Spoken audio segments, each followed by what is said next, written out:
Kia ora, welcome back everybody, and we'll resume our Committee of Council meeting. Right, we're going through the Capital Expenditure Program changes and committee recommendations. So this is around the following program to be changed, and it comes from Councillor Naylor and Councillor Dennison. And this is around program 1552, Animal Shelter, removing the increase of 1.250 million, retaining the 2125 allocated, that the Chief Executive review the programme's scope and footprint and report back to Council on options for cost reductions. Councillor Naylor.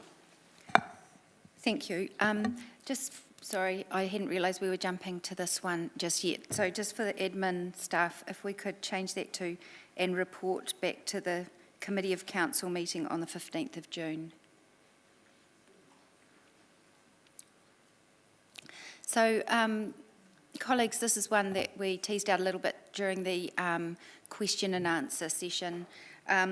There is a carry forward of 1.770 million, and also there was a program of 2.125 million in our draft budget.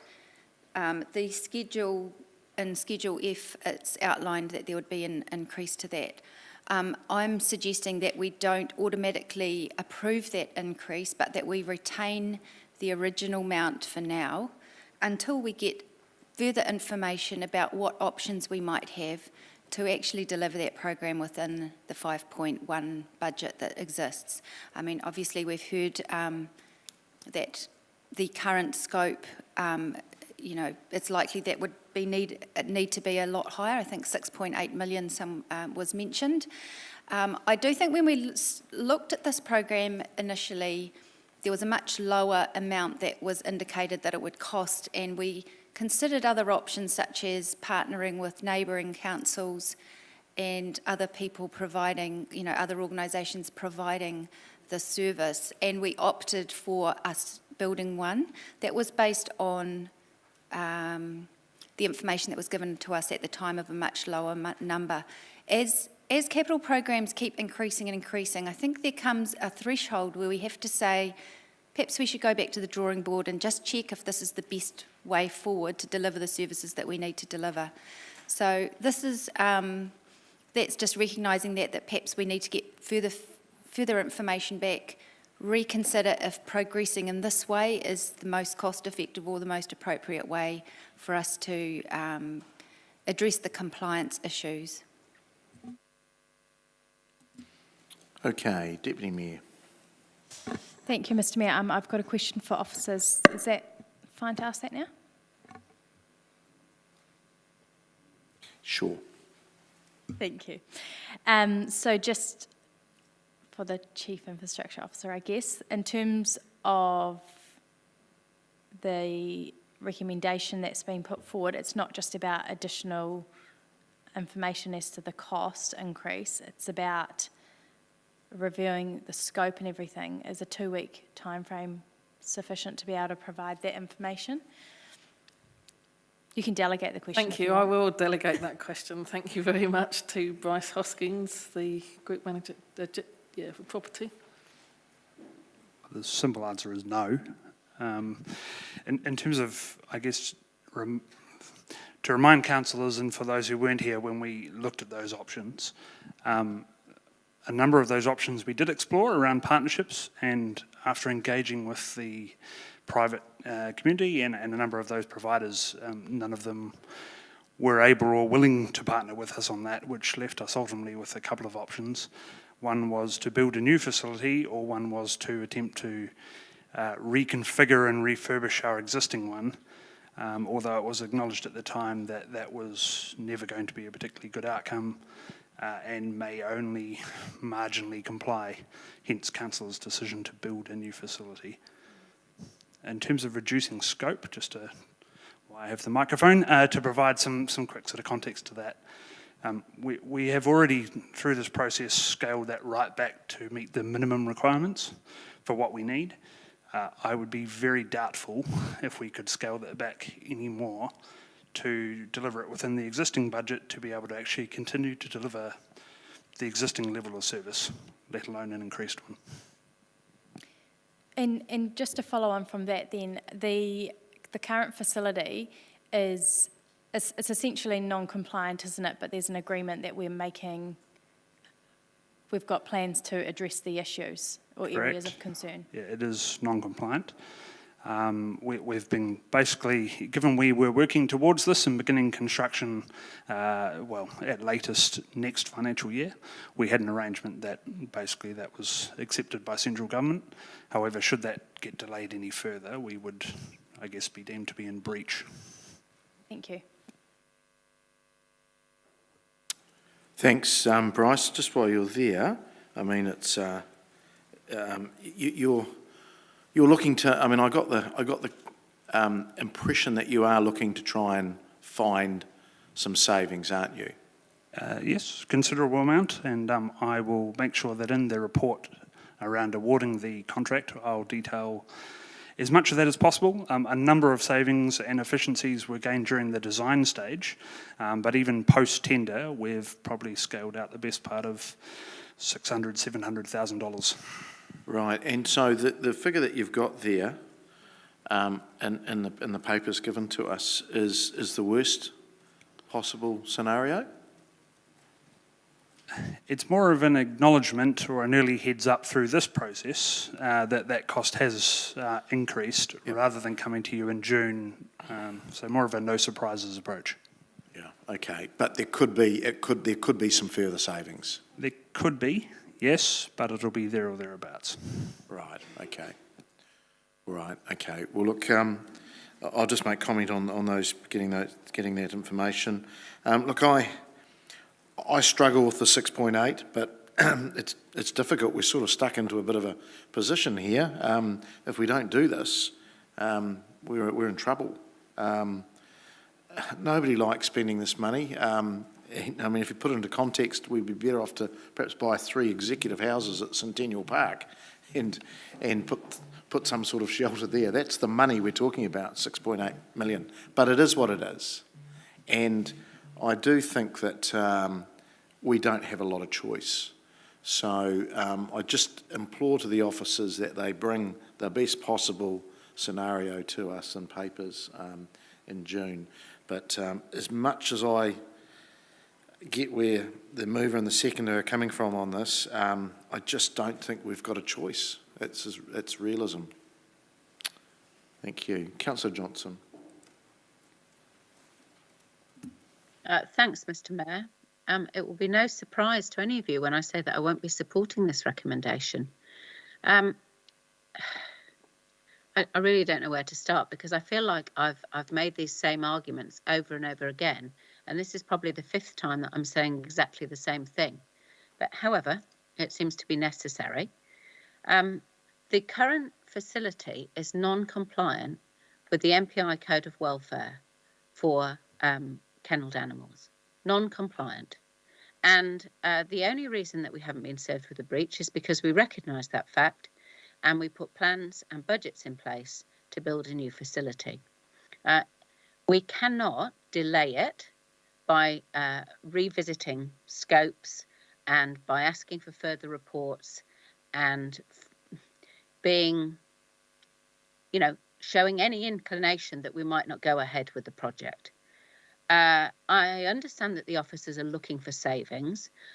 Every construction project that's come to us has come to us with an increased budget effectively because of the fact that construction costs are increasing madly. As we heard at the beginning from the Chief Financial Officer, the inflation rate for construction is very, very high at the moment. So it's inevitable that the longer we delay this, the more it's going to cost us to build it. I think it's too soon for us to make the call on the budget when we haven't even seen the detail of the contract and what savings have been achieved. I did ask some questions beforehand. The officers made it clear that a full report would be coming on the 29th of June. And I think that would put us in a position to make a bit better decision on where any potential savings, if there are any, might be able to be made. As officers commented, we've already reduced the scope of this project significantly as a result of elected members' concern about the cost. And there comes a point where the scope can't be reduced any further without, basically putting a hole in the project altogether. So this is compliance with legislation. It is not a choice in any means that we can decide that we're not going to do it. It's a regulatory facility that council is obligated to provide for. And so, I'm getting tired of having to do the defence of this project repeatedly. But, we really need to understand that this is one of those projects that is an essential piece of work and fund it accordingly. Thank you. Councillor Hancock. Yeah, thanks, Mr Mayor. And really, I just want to echo the thoughts of the previous speakers. I won't support this, and the reason for this is that we've quite clearly got some liabilities that we need to be very mindful of.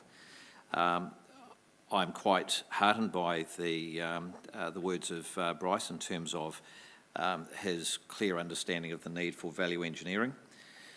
And I think, councillors, we will all actually have an opportunity in due course to either approve or otherwise this project when it comes time to awarding contracts. So there is a process to be followed, and cutting it at this point really just opens us up to the liabilities that I've talked about. Thank you.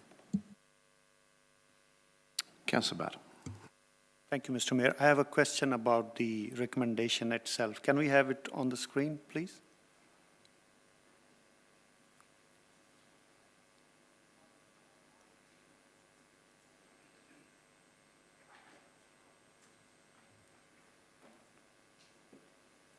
Yes. I understand that the mover is suggesting some cuts in the budget first, and then asking the chief executive to report on it, maybe from overseas or as soon as he comes back from somewhere. So I understand that once we reduce the budget, and if later on chief executive is of the opinion that this is a wrong decision, will we be able to add some more money again?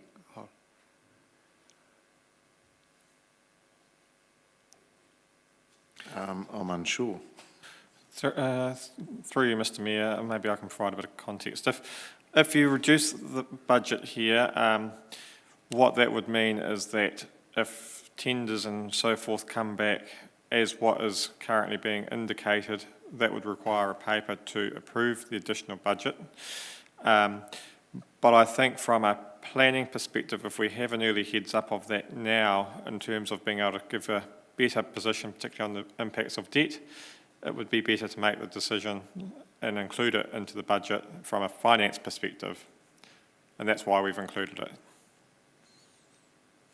Right, thank you. Councillor Dennison online.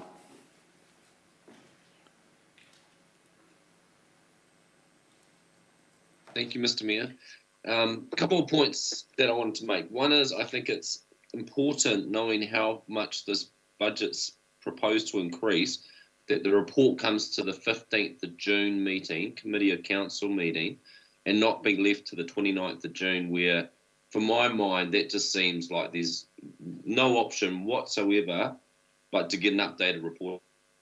I just see that as being such last minute and actually being not fair on due process. So I want to emphasise the report been coming to a committee council meeting that's planned for the 15th of June. At least that way we can be informed with our final decision making. Next, I've got a question, because initially we had the budget approved with an educational space in it, did we not? Can I just understand, did the original budget have the educational space proposed in it, or was that always only ever a future piece of work? Bryce Hosking, Group Manager, Property. council had had an option, probably 18 months ago now. We brought a couple of developed designs to council, and there was a legitimate option on the table of you could include an educational space or not, and council at the time voted to not include the educational space. So that's already been removed. Okay, and then can I understand, please, Bryce, while you've got the floor, just what the original budget was for the animal shelter that was approved? Originally, probably going back a couple of years now, that was around about 2.9 million, I think it was. Although my caveat to that was based on very much a concept, blocks on paper, indicative price to try and fit in. Since that time, there had, at the time of making the decision around the educational block, we had significantly more information. We had some more developed designs, in which case that moved the budget a little bit further to its current level that's currently put forward. And I guess what I'm signalling to you now is, now that we've completed detailed designs and gone out for tender, the tender prices have further increased that due to the current environment. Yeah, and I understand that the build prices have gone up. You hear figures around 30%, but when we're talking about 2 budget, without any other update report bar a few paragraphs in the papers we've got, now suggesting 6.8 million. I've got to ask a serious questions. How did the budget inflate to that much and then still need an extra 1.2 million? To me, this just sticks out as being very excessive, and I feel like I need the report before I can even justify signing off on the 1.2. And what I wrote down here is the Bark Royal. I guess we can have something to franchise if we just keep going on, because it seems like it's going to be some sort of palace. And so I get the non-compliance, I get we've got to build something, but I just can't get my head around how originally it was 2.9 we signed off, and today we're hearing 6.8. And so my level of comfort around this is not high. I'd rather have the report come on the 15th of June and then approve the increase. So that's the black and white of it from my point. Thank you, Mr. Mayor. Councillor Finlay, online. Thank you, Mr. Mayor. I'm very much agreeing with Councillor Johnston. I've never ever had the reason to go out to the dog pound until we went out to have a look at it for the first time. And I've been a dog breeder and a dog owner since I was 15 years old. And I'll be honest, when I walked into that so-called pound, I was disgusted, humiliated, and embarrassed that we as a council had been keeping dogs from the city in those conditions. They are abominable, and that's putting things mildly. And that we can sit here and we can talk till the cows come home, but I will not vote in any way to slow down the renewing of that place. I can't call it anything else. It has to go, and we have to repair it, and we have to put our hands up and accept the fact that we are responsible for that place. It has to be renewed and renewed as soon as we can. I'm not going to vote to put it off any longer. I'll be supporting, will not be supporting this. Thank you, Councillor. It's an animal shelter. Councillor Beattie. Thank you, Mr. Mayor. It is actually very vital that we have the dog pound, or dog shelter, sorry, animal shelter. Animal shelter. Animal shelter. The shelter. But at the end of the day, this thing's gone from, it was less than 2.9 when it first came to council. Every time I look at it, I find another $1 million on it, and I'm not going to sign off any more money on it. I'm not saying we're not having the shelter, but I'm not you know, that's going out for tender, and we're just ticking off and saying, oh, well, that's fine, we can give the tender people the right now to add some more money into the costs because we're happy to put more money in there. I want to see that report, and I want to understand why it's come from. I mean, we built the Bunnythorpe Community Centre for $1 million, just over $1 million. How can this thing be $6 million? It just doesn't. There's something wrong. I'm sorry. It just $6.8 million for a shelter. Yet there's something not right with the figures. And before we sign it off, I want to see the report, and then on the 29th, if everything's kosher and we've got to do it and I'm happy with the figures, I'll sign it off. But I'm not signing it off now till I see that report. Can I just clarify, we are getting a report, aren't we? The report coming in June, so as a point of clarity, we've already gone to tender. So the tender process is completed. We're currently doing value engineering post-tender. So that process is already done. So even if you approve this budget today, we're not in mid-tender process. So that's already done as a point of clarification.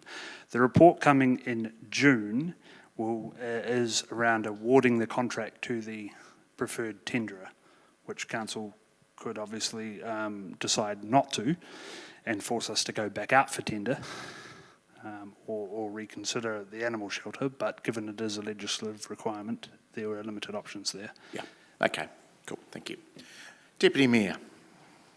Thank you, Mr Mayor. I won't be supporting any deferment or reduction in budget. I actually don't think that this is one of those programs where we have a lot of opportunity for influence or choice. The costs are really what they are, and what's been proposed is certainly not a gold star animal shelter. Sometimes in this council we have a habit of deferring things, and then what would you know, that when they come back, costs go up because time has moved on. There are increased pressures with building facilities of any sort at the moment, whether they're residential or non-residential. I mean, anybody can look up images of things like the Shanghai ports and all of the boats that are trying to bring steel and move basic sort of infrastructure resources around the world. We're certainly suffering from that, and actually this problem's not going to go away in the next year or two. I mean, probably take them that long just to process the boats that are waiting. So I just think that actually if we keep pushing this back, the costs are going to continue to grow, and so this is something where we just have to do it and move on. The current animal shelter, I think the staff are genuinely doing the best job that they can to keep animals who are needing that facility comfortable, but the reality is that we're not compliant in areas around animal welfare, and so that is a concern. I don't think that we want that overhanging the reputation of Palmerston or City Council. So I actually think that we've asked for scope to be reduced. We've removed Education Centre. We've really kind of stripped it right back already. I would be surprised if we can do any more. So actually I think that we just need to progress this. In terms of costs, actually, I think I'm quite grateful that the costs have been raised now during this discussion. It gives a level of transparency to the budget. If we were to not include those figures and then get to the end of the annual budget and add them in last minute, actually, I don't think it gives time to consider the overall implications of that on the budget. So I do think that signalling it now is a better approach. This is not a done deal. If this, we can consider the report at council and we can still influence what the final budget is going to be. But I think actually we do need to take a more transparent approach, which is saying at this stage we're signalling the costs look like they're going to be much higher because it's not an area I believe we have a lot of opportunity for influence. So I'm not supporting any deferment or change of scope or any of that.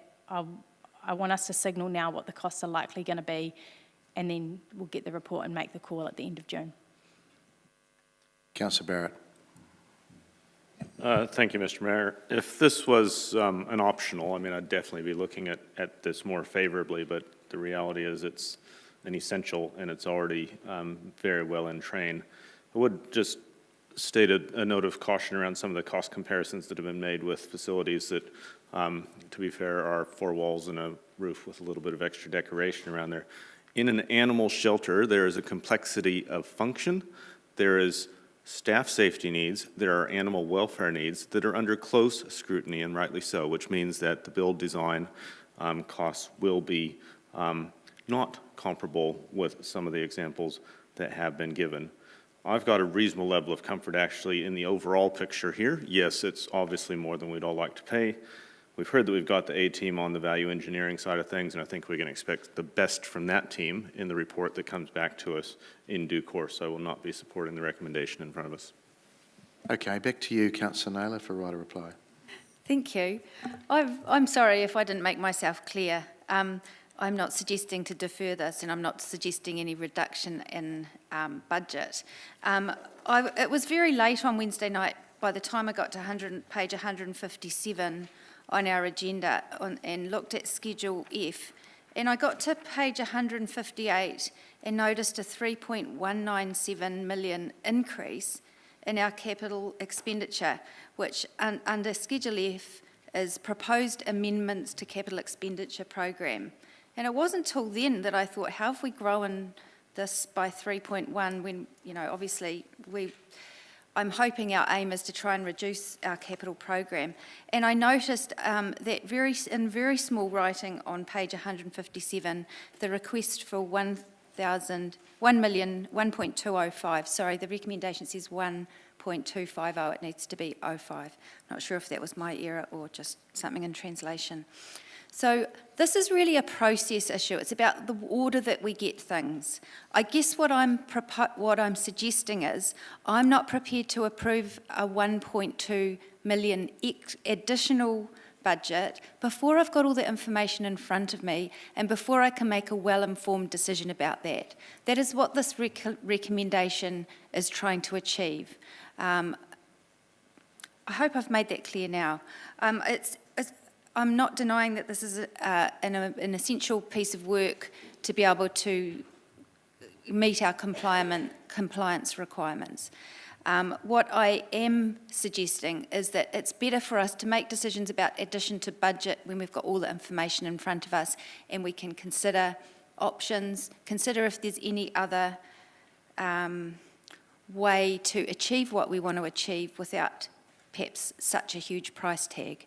So that's why Councillor Dennison and I are asking for the report. Doesn't mean to say that we might arrive at the same place once we've got the report, but I'm just suggesting that to have a report before we simply just sign off another $1.2 million is a better way to make well-informed decision about financial investment.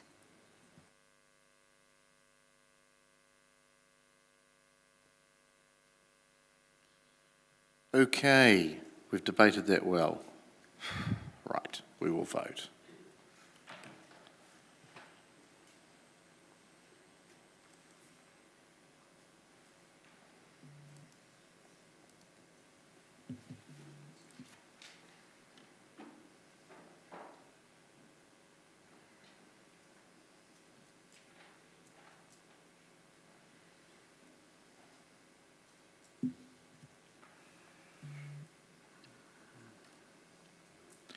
That has failed, 5 votes for and 10 against.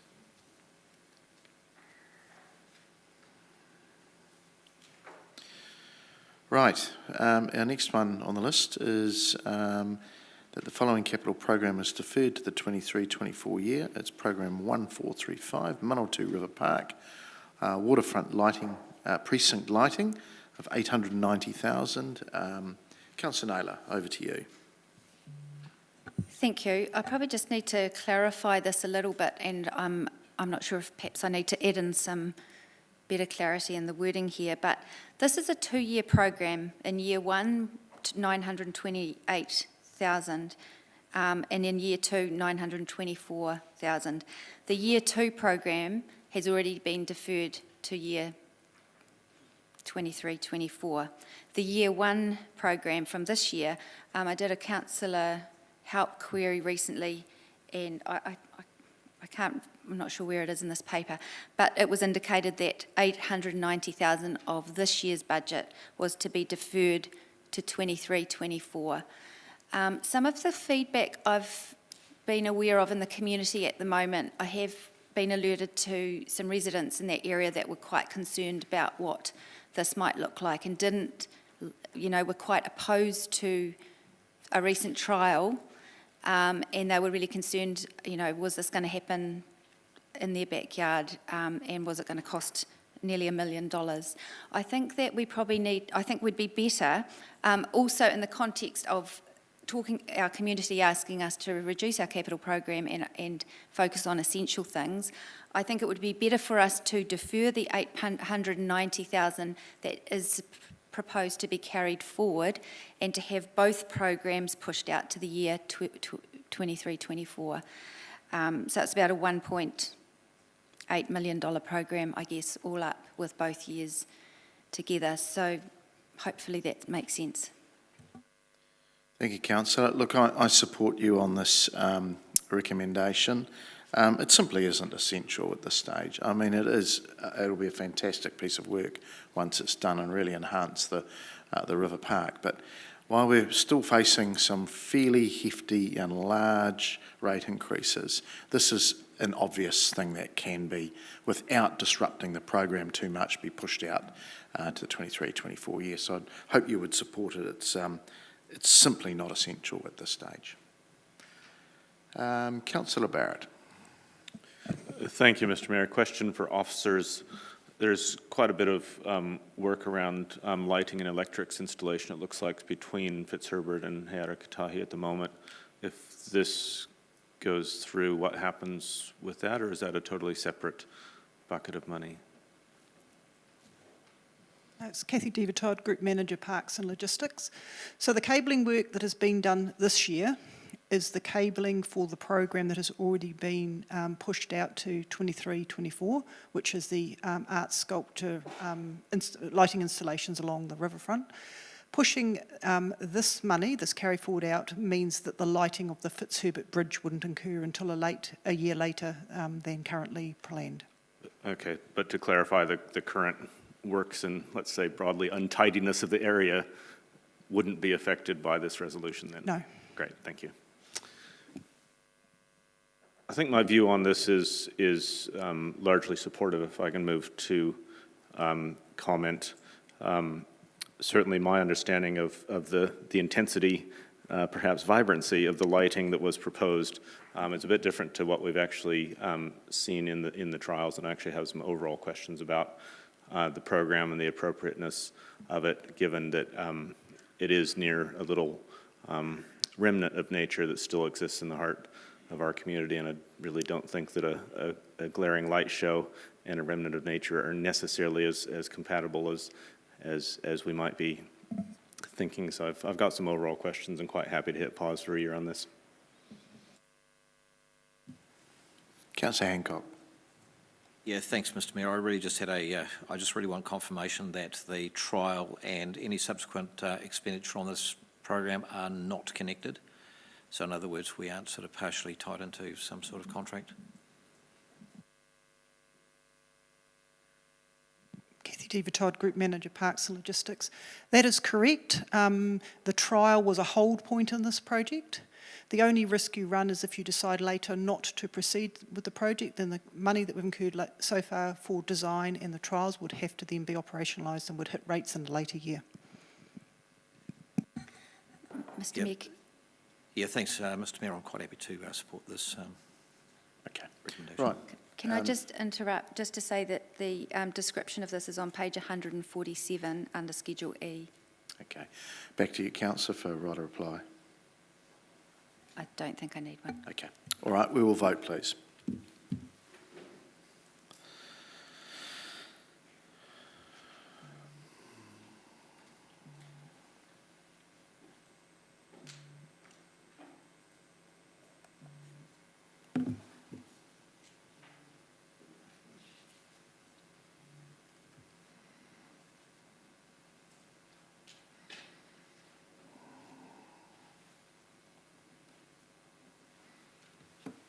Has passed, 15 votes for, none against. Thank you. Right, we'll move to the next one, which is again around capital program being deferred a year out to 23-24. Program 1707, citywide land purchase associated with streams and channels. It's for 207,000. And over to you, Councillor Naylor. Thank you. Just to introduce this one, just to give some context to elected members, for this one and the next 4 recommendations, those are all programs that are identified under Schedule D on page 135 in the category that staff have categorised as Category 4, which is Other. So these are all programs that are not under Category 0, 1, 2 or 3. So, and I just want to say I appreciate the work that officers have done to provide that clarity around the capital programs. So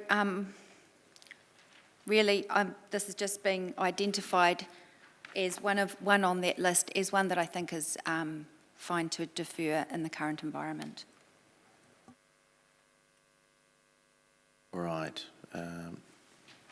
No other comments. Look, I'll just make the comment that I support the motion. Again, it's a sensible, and again, and faced with the large rate increase that we are not saying we're not going to do this work. It just means we're just taking a year of out of it and allowing that work to carry on July going forward, 2023. Councillor Barrett. Thank you. If I could get a brief comment from officers to clarify impacts of this decision. Through you, Mr Mayor, there is no land parcels identified at the moment, so there wouldn't be a substantial impact at this point in time. Great, thank you. Right a reply, Councillor? Okay, we're going to vote.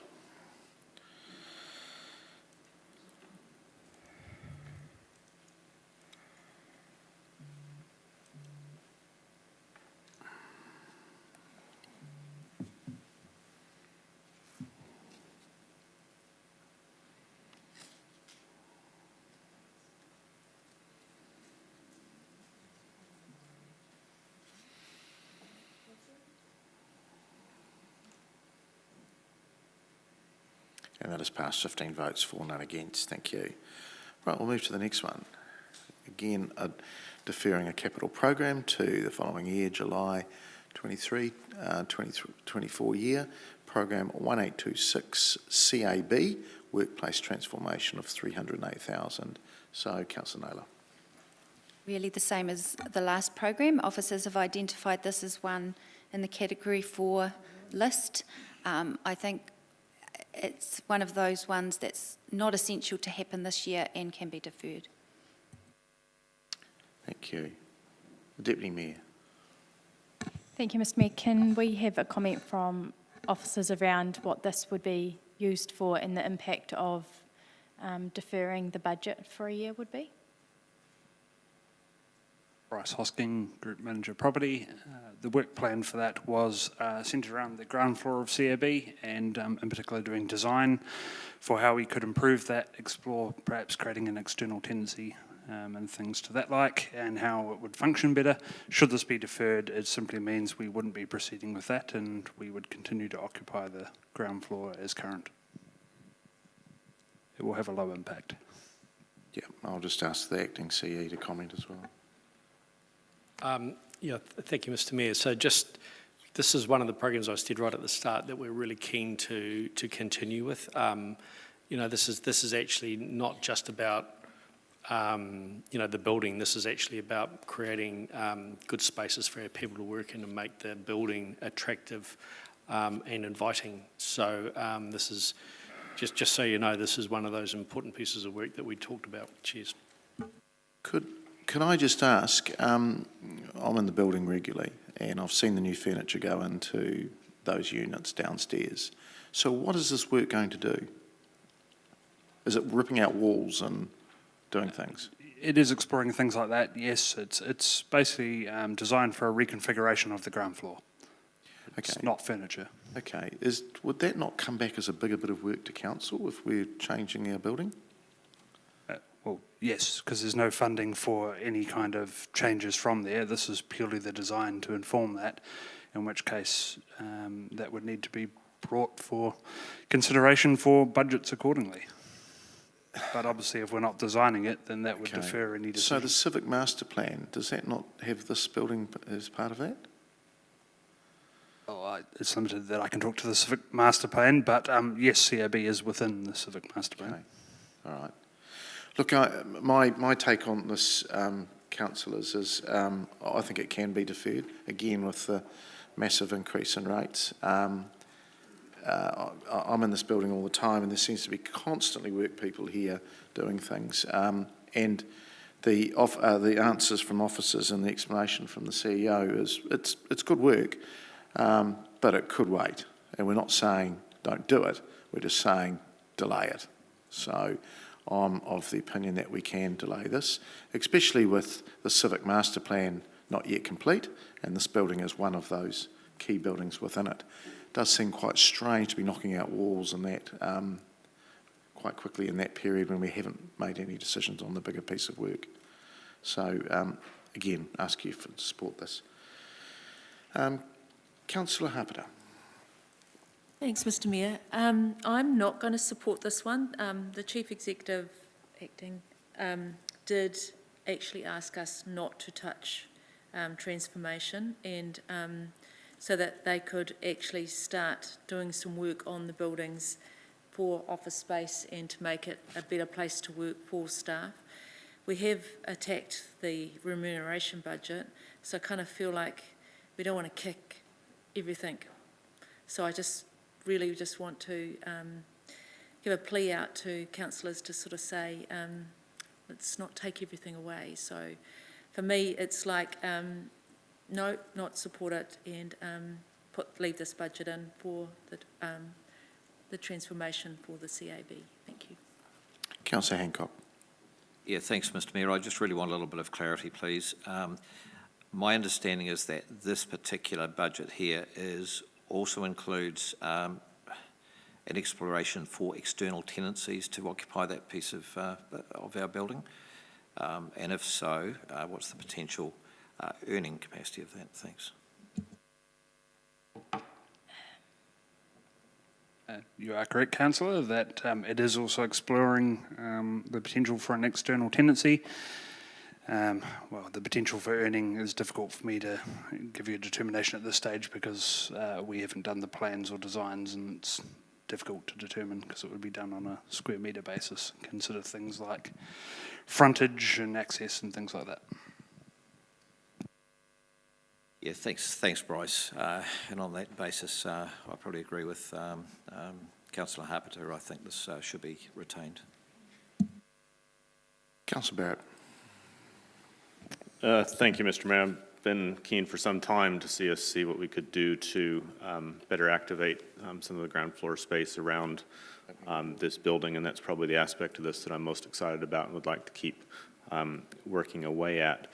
So I will not be supporting the recommendation in front of us. We do have, weirdly, almost kind of a bit of a dead zone around parts of the council building that could be much, much better used to activate this space if we actually had tenants in there that were street facing and drawing people in that manner. So very keen that we proceed. I'm also a little bit disappointed, I suppose, to hear that a project that really is quite in its infancy and is very, very far-reaching in scope, that being the cultural, civic and cultural precinct master plan, is being used at this point to try to cast a chilling effect over good work that's already in train, and that would, in fact, add value in informing that master plan. So I'm quite keen that we do proceed and would urge you to vote against the recommendation in front of us. Back to you, Councillor, for right of reply. Thank you. Just to put a little bit of perspective on the investment that we are making in this current year into the CAB, given the Acting Chief Executive's comments around ensuring that it's attractive and inviting. We do have a program 281 in capital renewals, which is CAB renewals, we're investing 1.179 million into that this year. So deferring this capital new program doesn't mean that no money is going to be invested in the CAB building. I just think we need to be really clear about that. I think, all of us in our own homes want to invest money to make things more attractive and inviting. In a year that's tight, perhaps we just don't do that. We make sure that we focus on paying for the essential things. And I think this is a year that we need to focus more on what is essential. This program is something that can be delayed.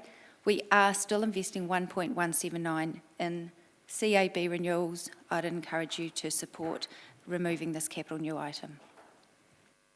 Okay, councillors, we will vote, please.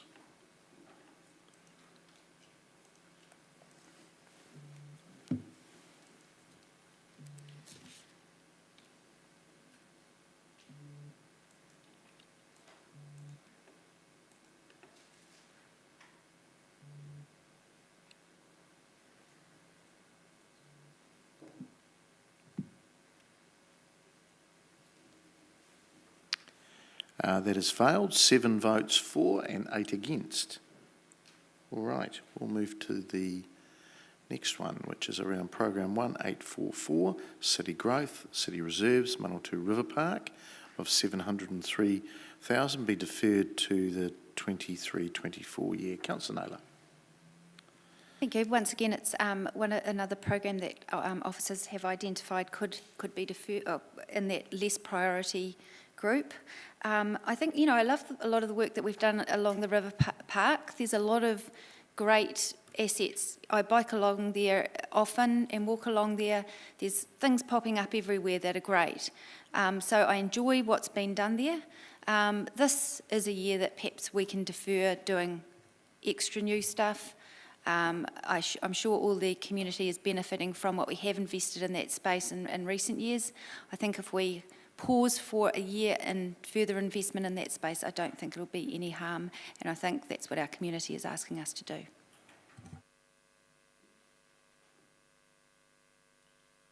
No other speakers. I just want to back up the mover and say again, this is deferring what's some really good work around the river park, and again in this high rate increase year is just moving that out a year, deferring it, to ask you to support it.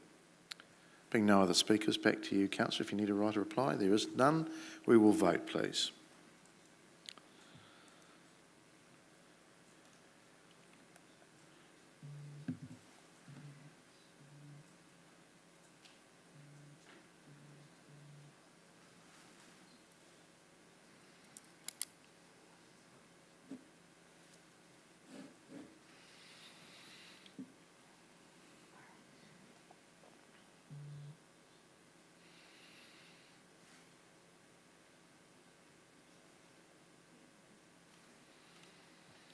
That has passed, 13 votes for and 2 against.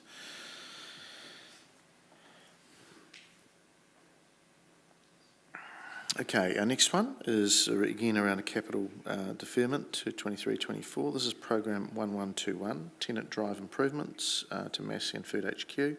It's 131,000. Councillor Naylor. Thank you. Once again, another item on that same list that officers have identified. So I'm suggesting that this is another one that perhaps can wait for 1 year. Before I comment, could I just get an officer reply, please? Does this affect our Pinity programme of works? Hamish Friedenby, GM Transport and Development. No, this doesn't affect our commitment to the Pinity. Okay, good. All right. Like the others, I'll support this. Thank you. There's no other comments, so no right. Oh, sorry, Councillor Barrett. Sorry, not sure what's happening with my device at the moment. So if it doesn't in fact impact Pinity, could I get a sense of what it does impact, please? Hamish Friedenby, GM Transport. So the project was to enable pedestrian movement between the Food HQ and Massey more effectively through the use of traffic lights. The project was to do a design next financial year and then hopefully go for funding through Waka Kotahi again for the next LTP. Thank you. If I could add, Mr Mayor, what Hamish is alluding to is that we didn't get Waka Kotahi funding in the last tranche. So we were seeking to do a design and then seek funding again, but it's not currently funded for construction in our LTP. Great, thanks. By way of brief comment, I will not be supporting this. Having seen a lot of very dodgy behavior for the last 22 years at this location, day to day out there working, having seen far too much carnage at this location over those same 22 years, anything that we can do to move forward in this space, especially around vulnerable road users, needs to happen. We've invited a lot more people into this space through the Heara Kotahi project. Massey University's continuing to be a strength in our community, and we need to make sure that the transport and especially road safety needs in that area are well catered for. So I would urge you to vote against this so that we can keep developing options and eventually securing significant funding to make the improvements needed. Councillor Harpiter. Thanks, Mr Mayor. I'm sorry I won't be supporting this recommendation. Worked at Massey for 10 years as well, so I saw a lot of people trying to cross that road as well. So it's a road safety issue for me, so I won't be supporting this recommendation. And even though we haven't got the Waka Kotahi funding, I still think we should try and do some work on the road improvement area for that area, so I won't be supporting this recommendation. Before I go back to Councillor Naylor for right of reply, just a question. There is an underpass, isn't there, for cyclists and pedestrians? We're talking about vehicles. Is that what we're talking about? Yes, there is. Yeah, thank you. Back to you, Councillor Naylor. Okay, no need. All right, I'll ask you to vote, please.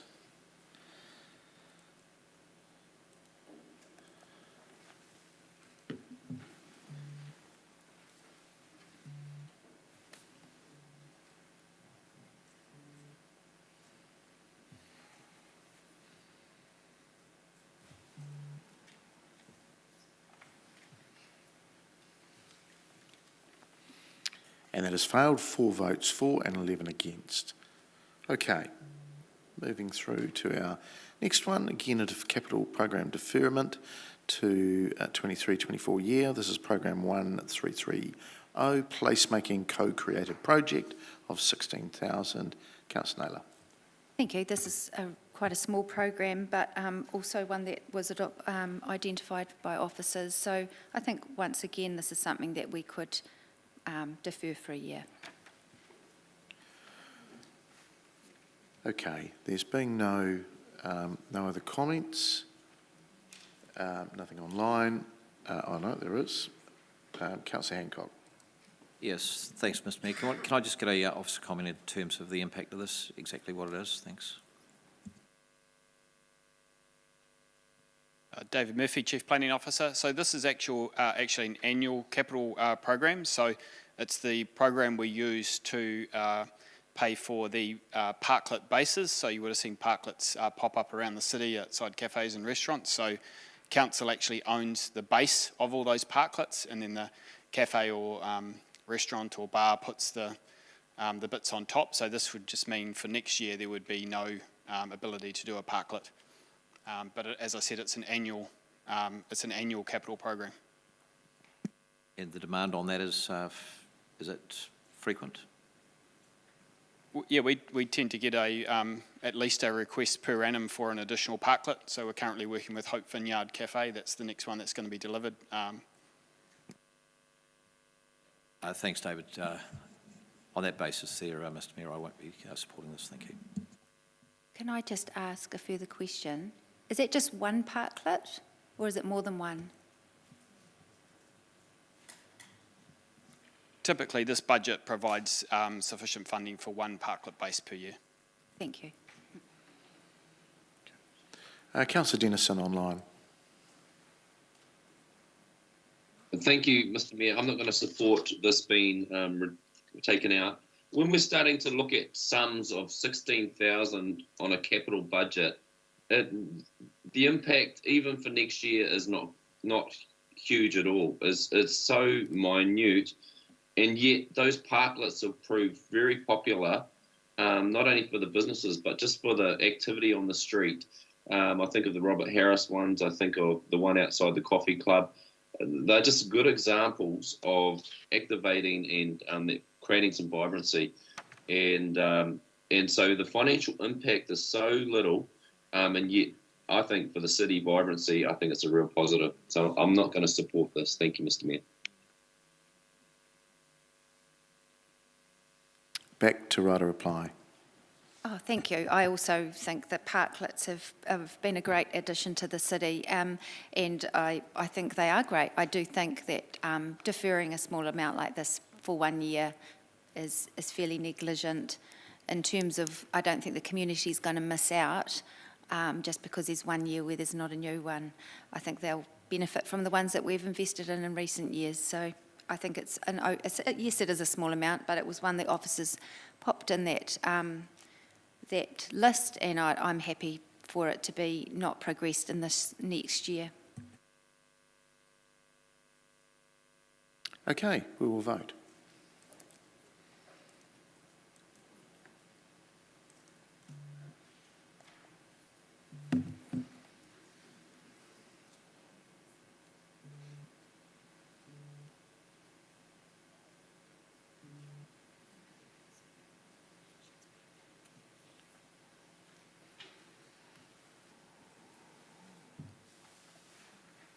And that has failed, 3 votes for and 12 against. Right, this is a new one around capital expenditure addition, and coming from advice from officers here today, and obviously had missed the papers, but is a very real issue that we've all dealt with either through the media or through residents contacting us. And it's around the street racer issue. So it's a budget of up to 150,000 for 2 years, 300,000 total is added to address the street racer issues. And I'll default to the Deputy Mayor to speak to it. Thank you, Mr. Mayor. So this is just in response to the update, I guess, we heard today in terms of resourcing for a response to street races. Everybody is aware that this is a very live issue for us, and from the information we've had today is essentially our resourcing to respond to the situation ends in this financial year. So there were two figures that were highlighted.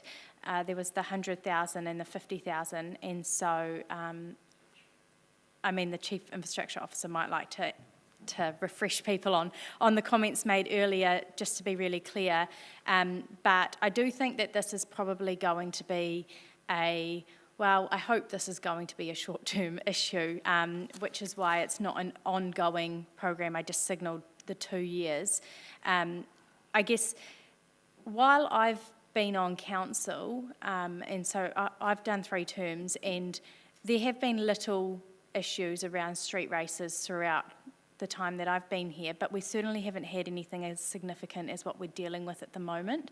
So I do think that we actually need to be really clear that we do have some resource to respond and continue to respond until we get on top of the issue. I do have particular concerns around safety as well, and so I do want us to be able to respond quickly and not have the need for requests to come through the council chamber for resourcing throughout the year. I'm hoping that actually this budget would be sufficient, and within a year or so we would see, I think as the Mayor put it, the issue moved on to a different council area.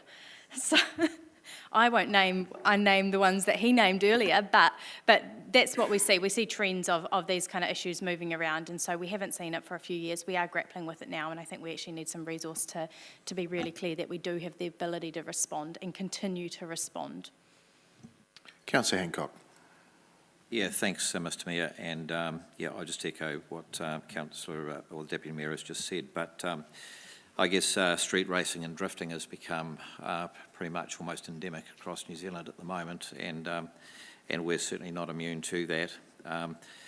In the lower part of the North Island, it's an organised group of people, and the meets are regular, and they're organised.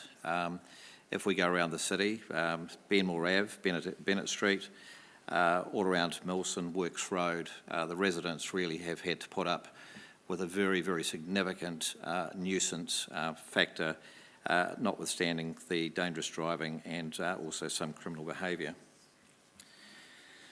So these people regularly congregate in industrial areas, and often when we actually build our roads in industrial areas, we actually design and build purpose-made skid pans, and of course that's an attractant for these people. The recent installation at Valid Drive has been successful in terms of discouraging people congregating in that area. There is work actually underway in Works Road, which hopefully will provide sort of the same design in conjunction with the various businesses down there to make sure that it meets their needs as well. I do know that the police have been running an ongoing operation probably for about the last 2 to 3 months, and they have done some very good enforcement around these people. But of course, enforcement alone isn't going to solve the problem.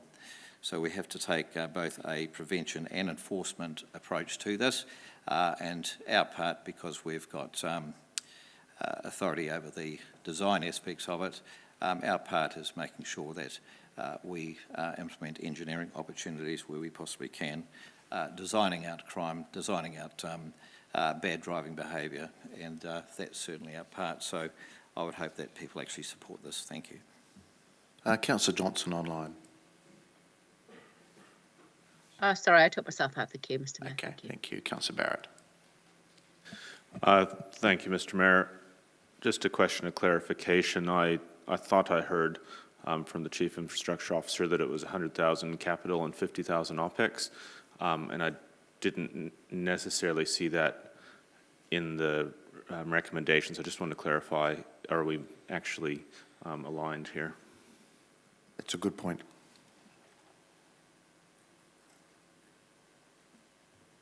Thank you, Councillor. Yes, to confirm that the figures that we were proposing were 100k capital and 50k operational, different budgets.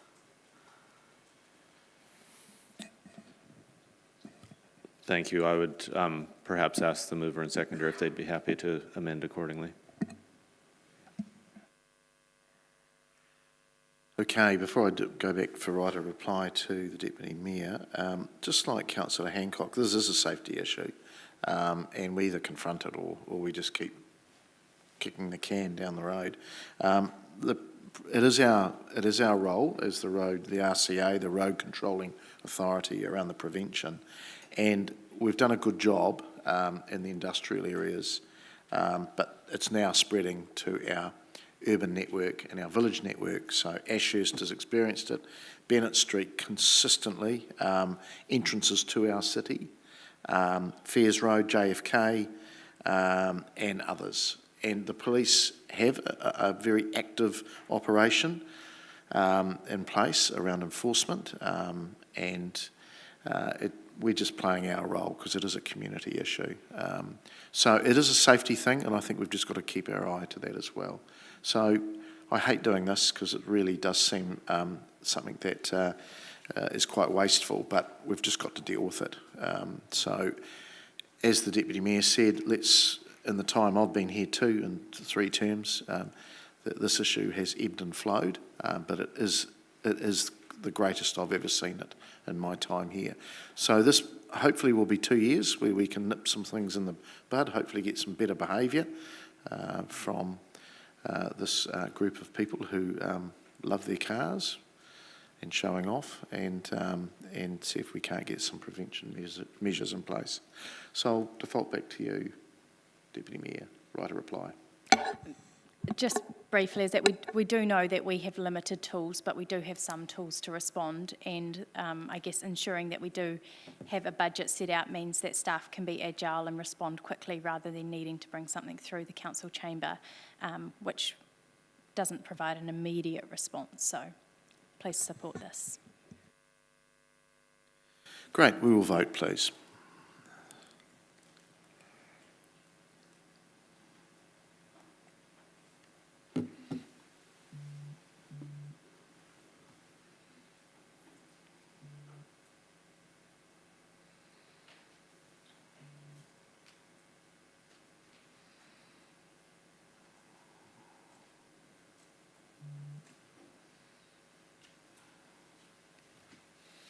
And that has passed 15 votes for and none against. Right, we have. Yeah, we've got another one that's come through on this Capital New.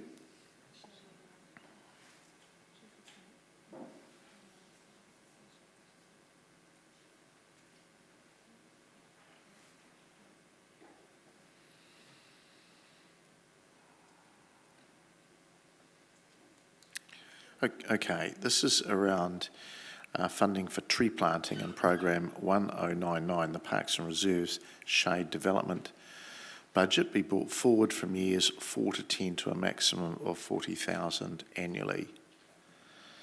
And that is from Councillor Johnson and the Deputy Mayor. Councillor Johnson, I'd like to speak to it, please. Thanks, Mr. Mayor. So this was a recommendation that was passed at committee for this to be debated during the annual budget debate. And it came from the results of the shade audit of parks and reserves, which indicated that at the current rate of planting, it would take 15 years for enough shade trees to be planted to provide adequate shade options in our parks and reserves across the city. And at the time, we also heard from Kerry Hockard from the Cancer Society about New Zealand having the highest rate of melanoma skin cancer in the world. And I think this is a public health measure that we can take as a council that will help provide protection to children who are particularly vulnerable if they get sunburn as a child to developing melanoma later in life. And by speeding up the tree planting programme, we had advice from officers at the time that there was capacity to plant, spend in terms of planting up to about $40,000 a year, and that at that rate it would take about 3 years to complete the shade planting for parks and reserves. So this is money that was in the long-term plan, but was not in the near years. It was spread out over the 10 years of the plan. So it's not new money in that sense, but it's bringing forward the money that we had planned to spend later.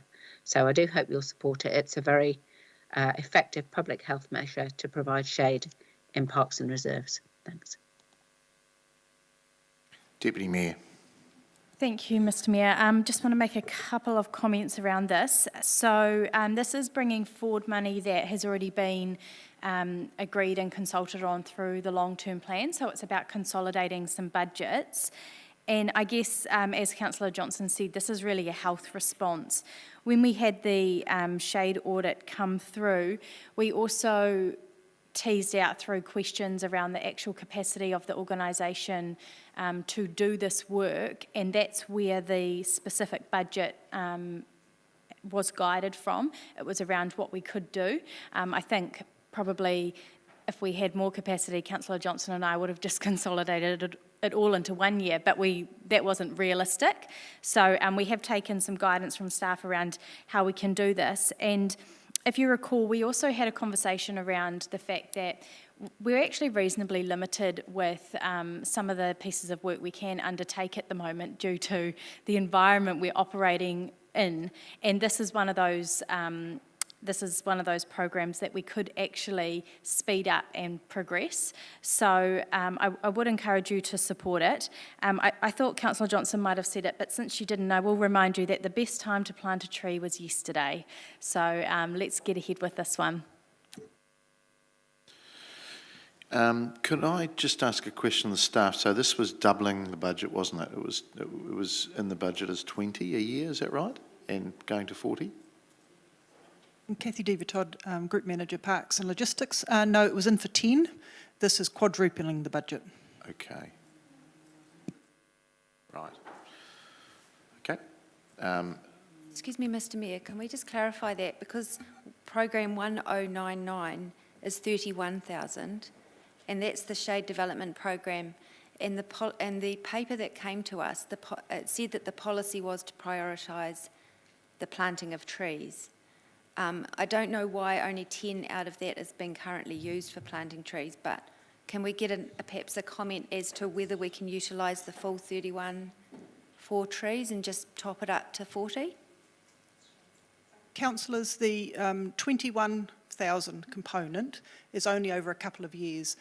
It is used in conjunction with other projects. So, for example, it paid for the artificial shelter at Memorial Park upgrades. We've got other programs in the next year that will use that 21,000. Thereafter, the program dropped in the LTP down to 10, which was just trees.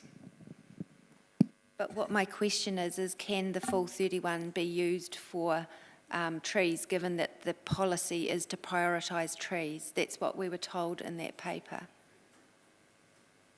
It could, at the expense of project work that we've already got planned for upgrades such as Cloverley Park, where we will need to put in some artificial shelter. So what we're trying to do is put an artificial shelter or shade at each suburb reserve in addition to trees, bearing in mind that shelter doesn't always just relate to shade. There's also protection from weathers, places to picnic, etc.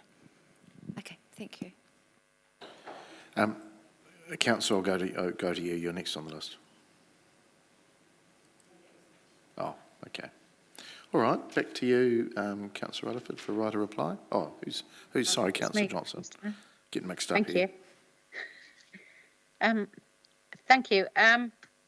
I think I understand the thought that perhaps we might be able to use some of the budget that is designated for artificial shelter, but in fact the resolution is deliberately worded to explain that the funding for tree planting be brought forward. So it won't bring forward any funding for shelter. The funding for shelter will remain the same. This is about focusing on tree planting.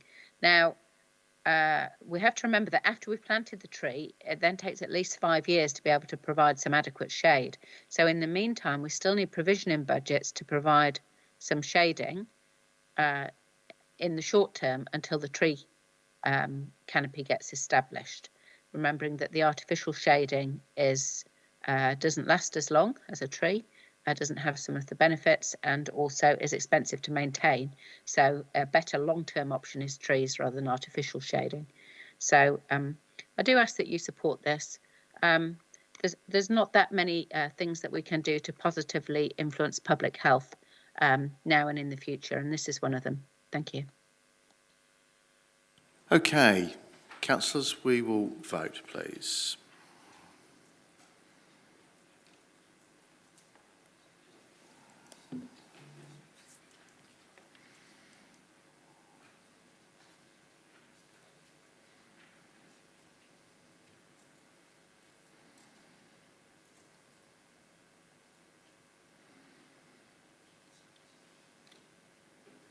Has passed, 15 votes for, none against.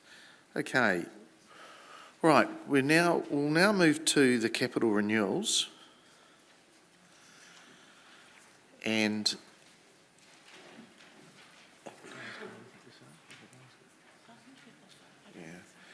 Cam, Steve and Sarah, do you have any comments before we go through capital renewals?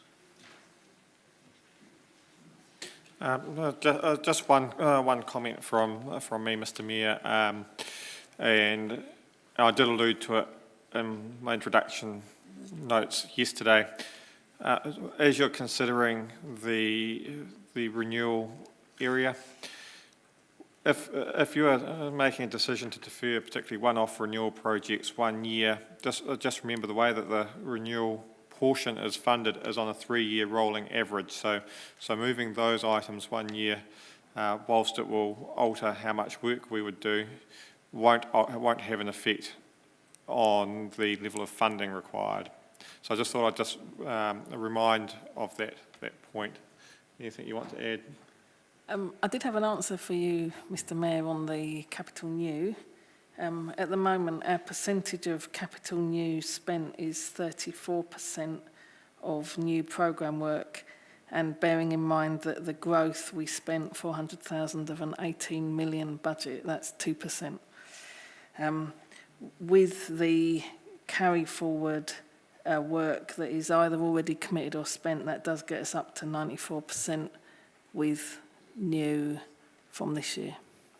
So just in summary there, renewals was 78%, and capital news 34 from last year, or this current year. But with spend commitments up to 94, yes. Yeah, thank you. Okay, all right, we'll move forward now. We'll try and get a few of these out before we break. So this is around capital renewals, and it's on page 5 of those papers that were sent around. So this is around the committee recommends, and this is a new one that's come through from Councillor Beattie, to increase the footpath renewal and maintenance budget by 150,000. Councillor Beattie. Thank you, Mr Mayor. You'll recall from our previous committee meeting the other week, from the report regarding the quality of the footpaths, etc., and the budgets, that our footpaths, our poor and fair footpaths are about 47%. So we've got about 50% of our footpaths are either fair or poor. When I looked at the budgets, the budget increase had only been a CPI increase on one line of them. They were only increasing at a very small rate. So with the amount of kilometres of roading and footpaths in Palmy, we're going backwards. Also previously, it's been raised that we haven't spent 100% of our budgets. So last year, for instance, we only spent 70%, I think it was. So we're 30% behind and have been for a few years, so we're not catching up.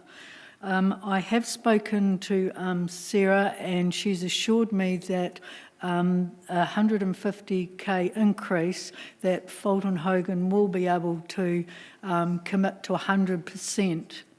Now this is, we've got a new contractor, so I'd like to put that budget in to increase it so that we can increase the quality of our footpaths and reduce the complaints, and if we can put some preventive maintenance in, then we're ahead.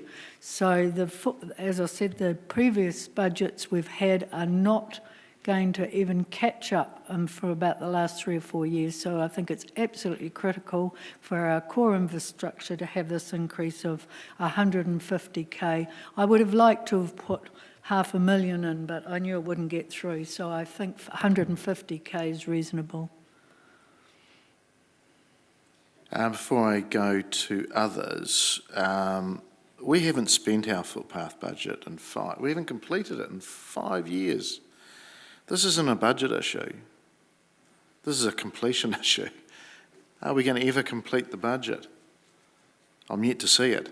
So look, I would support that if we did actually for once meet our budget. We just heard about our percentages. It doesn't make fantastic reading for various reasons. But look, the footpath budget, and I don't know if it would be completed all by Fulton Hogan, by the way. In past years we've had multiple people dealing with it and we still don't do it. So I need to see some real proof that we're going to complete the budget. I seriously don't think this is a budget issue. I think it's a completion and some sort of priority issue to get the work done. Then this should come back to us and top it up, and that may be a discussion for either next year's budget or an LTP. So I won't support this because I think we're just throwing money at it and we still won't complete it. Deputy Mayor. Thank you, Mr Mayor. I've got a couple of questions for the Chief Infrastructure Officer.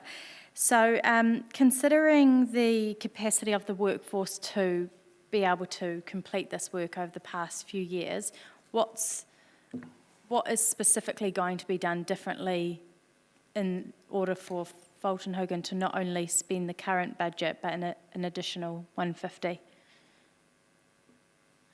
Thank you, good question. I guess part of the challenge with Fulton Hogan is that this new contract, it has taken them a while to resource up, and that has led to some programming challenges that have been compounded by the various effects of the pandemic. So firstly, we know that they are now currently adequately resourced, so we know they will continue to be. To the Mayor's point though, they're not the only people who can deliver this programme, and we do have some capability in-house as well as external providers, it also gives me security, which is why I advised Councillor Beattie that we should be able to spend that extra money. So, looking at the current financial year, understanding there's contributing factors, but is it likely that this would be fully spent this financial year? Or what percentage roughly would you say would be spent this financial year? I will have to come back to you with the percentage. I'll have to come back to you with the percentage for this financial year. The work was programmed at the start and ends of the financial year, so they're working full out on footpaths at the moment. But because it was programmed for the start and end, timing-wise, they probably won't make everything this year. One of the things that we committed to at the Infrastructure Committee when the paper was read was that we would revamp the programming in response to something Councillor Findlay asked for, to make sure that we were programming across the year, not just at the shoulder seasons. Okay. And so I guess your comment that you would have to get a percentage would indicate that it's not likely that it would all be spent, even with the sort of appreciating there's still another month to go. I will come back to you with figures. We are striving to get everything spent. The impact of the pandemic has just meant that everything's a little bit slower. So some of it is in the renewal element that's being carried over. Okay. Thank you. And then just finally, so you mentioned that you're confident Fulton Hogan are adequately resourced to be able to undertake the work, plus we have our in-house workforce. Are we adequately resourced in-house? At present, in the teams that are capable to do that work, yes. The teams are part of the wage team who've been through that pay review thing, which has significantly improved morale for the waged workforce. So we are always in competition with the rest of the market. We've got highly skilled and highly loyal people who are extremely desirable to everyone else. So currently, yes. Hopefully for the year, yes, because we are doing a lot of work as a council through the Chief Exec and others to make this a great place to work, to keep people. Okay, thank you. Well, then just to make a brief comment, Mr Mayor, I actually was going to oppose this. I didn't think it was a useful recommendation to include in our budget, considering if we reflect on how this fund has been spent and the capacity for the workforce to be able to do this work over the last few years. But the new contract with Fulton Hogan, the conversations that have come through Infrastructure Committee around spreading the work, the response from the Chief Infrastructure now has given me quite a significant level of confidence around this moving forward. So given that, I am happy to support the recommendation put up. Thank you. Councillor Harper. Thanks, Mr Mayor. I am going to support this recommendation. I think that at the Infrastructure Committee we had a good report on footpaths, and we do hear from our community on a regular basis about the complaints that we get about the footpaths. It is a big concern for our community. So I do think that this is a budget that needs to be increased, and if we can put the effort into improving our footpaths and we get that guarantee from our Chief Infrastructure Officer that we can get that work put into the footpaths, then I think that we should be putting this money into the footpaths, and we should be supporting this initiative. I think it's a good recommendation from Councillor Beattie, and I'm fully going to support it. Councillor Beattie, just been brought to my attention that is this annual or is this a one-off? No, it's annual, it's in the It's recommendation. not in the recommendation. So it's to increase the annual footpath Yep. renewal. Sustained, it's in brackets, annual sustained rather than It's a not once. clear to the staff, so. Oh, okay, so So we yeah. put the word annual. Yeah. Okay, good. Oh, yes, it's not on the recommendation, sorry. Okay, Councillor Barrett.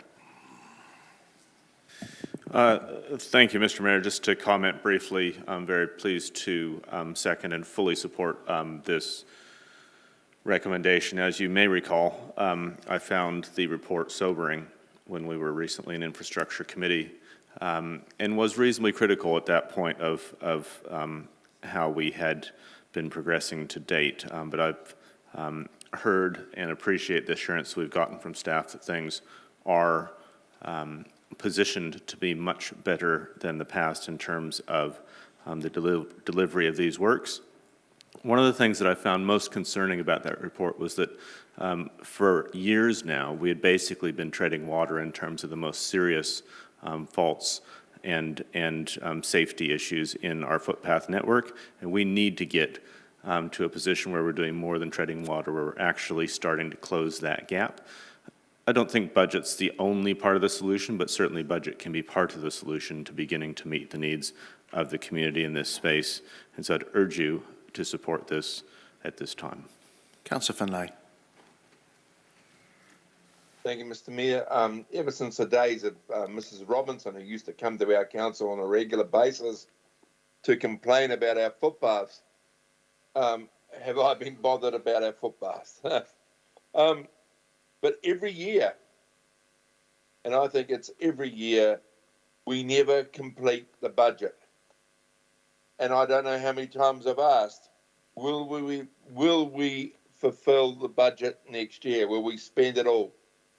I smiled and I was overjoyed when I heard the Chief Infrastructure Officer tell us today that yes, we can spend this money on footpaths. So in expectation of that happening, I will most definitely support this, hoping to see some of the footpaths, especially in some of the areas where they are really bad, are given some priority over areas where they are not. So I will support it. Councillor Naylor. Thank you. I think this was teased out a little bit at the committee a while back. I think when we're only delivering 70% or 82% of the budget, the way to solve the issue if we're not delivering to the quality that we want to deliver is not to throw more money at it, it's actually to utilise the budget that's already there. And we have significantly increased this budget in recent years, and I think before we jump to, I don't think this is the year to be throwing more money at it either, especially when we haven't been delivering the full amount.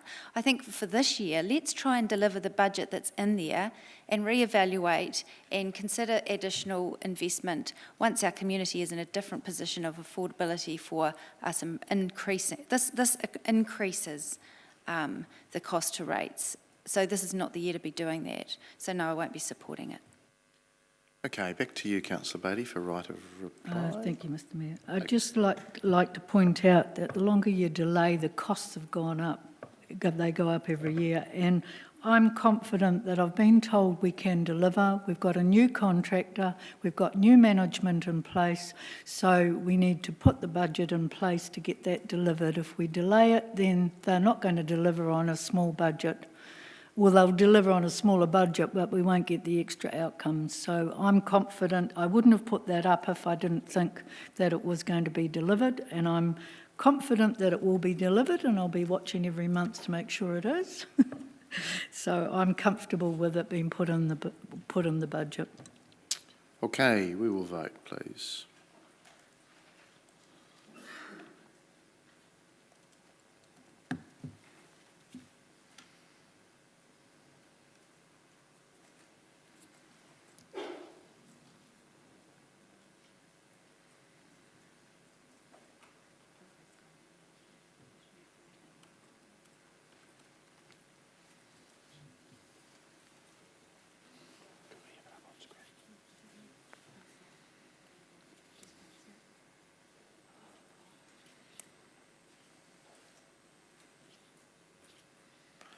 And that has passed 12 votes for and 2 against. Okay, right, we will have a break now, people. So back in the chamber at 3:20. Thank you.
Everybody, we've still got quite a bit to do, and so what I'm going to do now is be 3 for, 3 against, and ask you to only comment if you absolutely have to.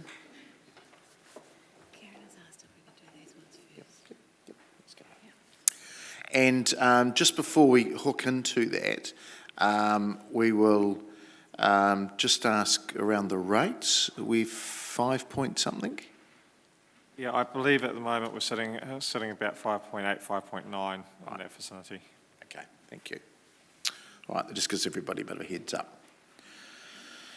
Okay, right, in front of us we've got the committee recommends that council defer the following program to 2023-24.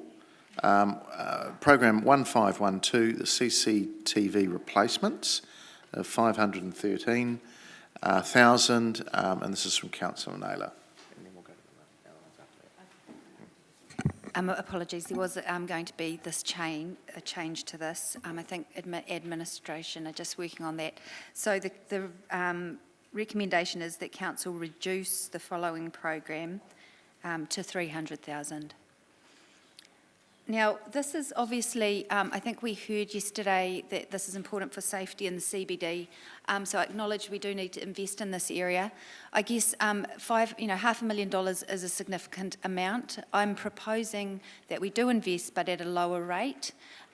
This is a 1-year item, so it should have a small impact. A third of the savings should have an impact on direct, the direct. What we're requiring in terms of rates, as far as, if I'm understanding correctly from Cameron's advice.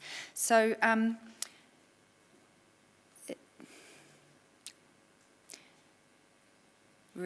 reduce to 300. So anyway, I will, and I guess my thinking around this is just basically, as we've talked about already, the context is the community saying, please reduce our rates. This could be utilised to prioritise the most important areas that need replacing. Okay, we've got a few wanting to comment.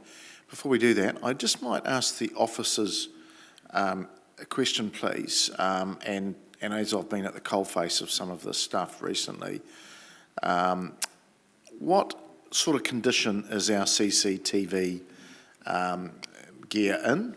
And yeah, just basically that. Yeah, thank you, Mr. Mayor. The condition of our existing CCTV network is very mixed bag. A couple of years ago, we did a lot of work around the square, replacing and ensuring that our network in the square was updated to current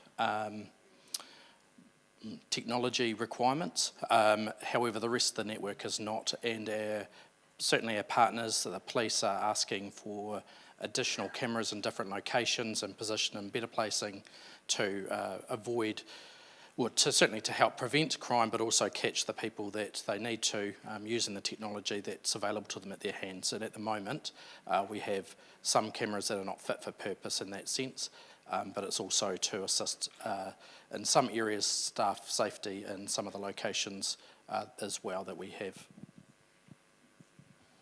Okay, thank you. Excuse me, Mr. Mayor. Yes. Could I just ask a follow-up question to that? Yes.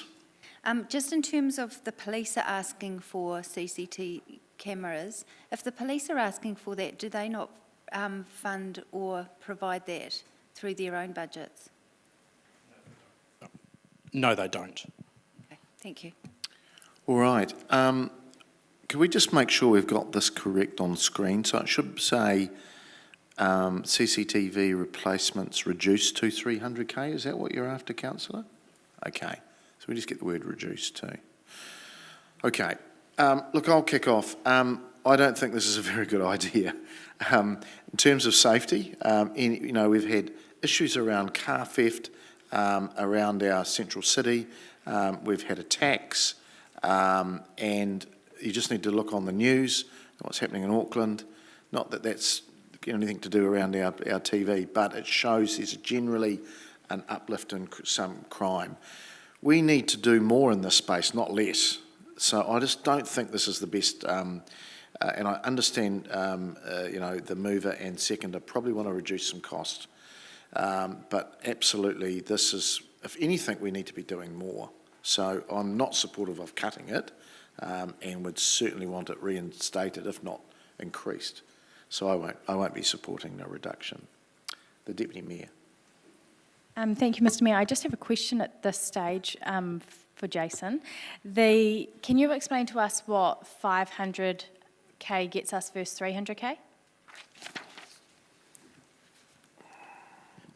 The difference between the two amounts will be the amount that we can actually do out at our facilities, and certainly providing for hotspots that the police have identified.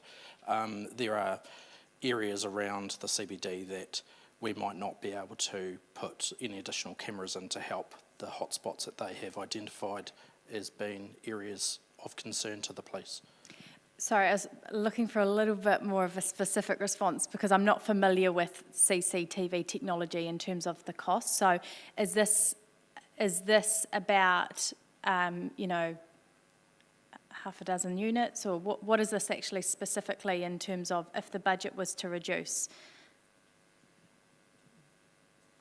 We might find that, obviously, with the with costs that are going up with technology, we might find that we might only be able to do the high priority locations that the police have identified, as well as bringing some of the facility cameras that, for example, like the library, into a space where the police have got the ability to view those cameras when they need to in a timely manner, versus coming through council resources to utilise that to gain that footage.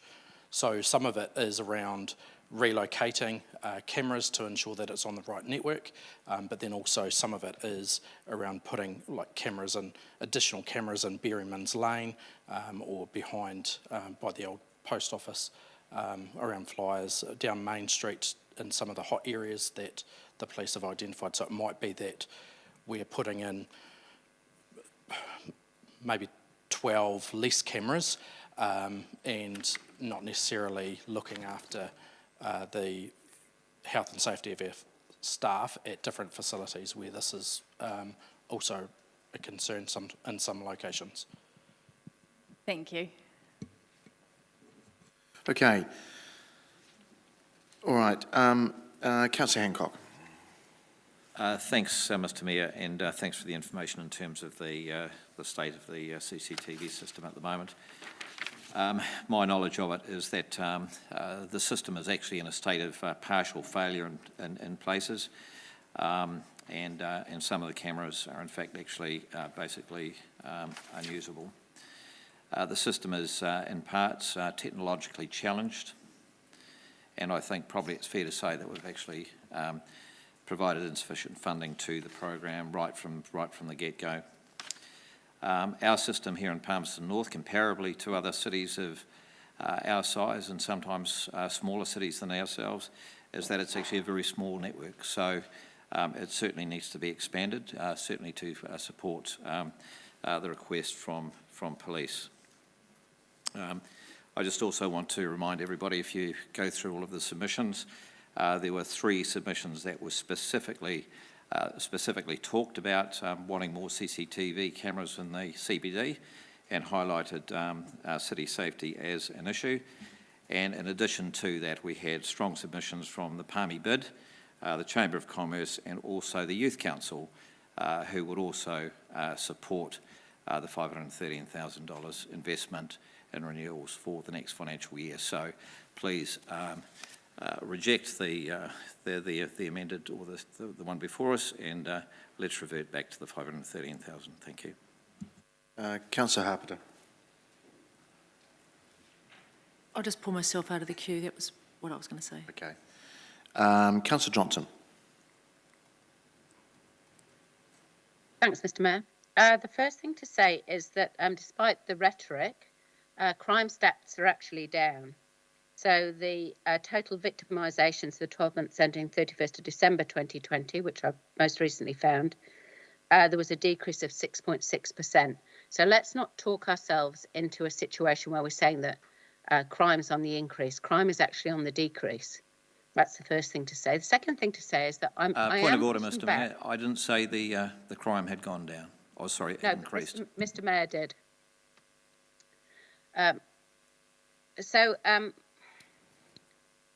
Councillor Hancock, you've interrupted my train of thought there. In terms of the requests that have come through this annual budget for us to be assisting police, so far we have added money to operational and capital new budgets to help police prevent the boy racer antisocial problem. We are going to be requested to add money to the City Ambassadors programme to, again, do more work for the police. And now we're being requested to add another $500,000 for new cameras in the CBD, again, to assist police. And I just am pushing back against this idea that council is just somehow an alternative funding source for police resources. We're not. Yes, we have some responsibilities, but at the same time, it's not just a budget that police can keep coming to and saying we want more cameras and then we just stick it in the budget. I'm really frustrated with the thought that we are somehow supposed to be now the people providing budget for police resources to help police prevent crime. Now, you know, the proposal here isn't to completely get rid of this budget, it's just to reduce it. And there's another aspect to this as well, which is that, you know, some of this is actually not renewals. This is new cameras. So I don't quite understand why it's coming under the capital renewal budget. If an element of this is new cameras, then that should be coming under the capital new budget. So I thought that was an interesting comment from the officers. I do think that we need to be a little bit more circumspect about taking on responsibilities that really and truly belong to central government and central government departments. Thank you. Okay, Councillor Butt, do you want to speak for or against this? Just have a question. Okay. Can I ask who is controlling the current resource at the moment? And is the feed going directly to police, or we record it or get it and then transfer it to police? I'll ask the officer. I think it's a bit of a mixed bag, but anyway, away you go, Jason. The cameras, or certainly the hardware, are owned by council. The network that the cameras are circulated back to the servers that are certainly out in the community is provided by InspireNet, free to the community, and certainly for the CCTV network on a loop that is not accessible by the general public. And in terms of access for police, they have an access to, at the moment, the square cameras only. Thank you. Okay. All right.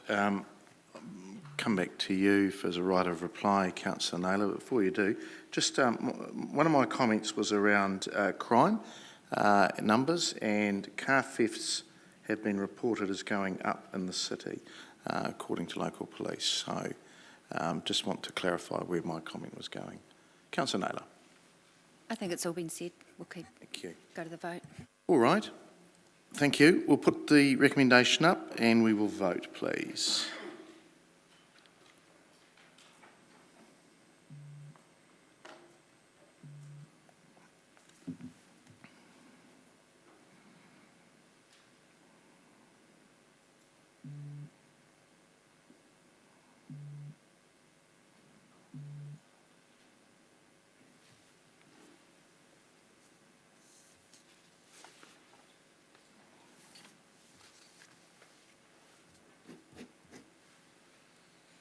Okay, that has failed. 5 votes for and 9 against.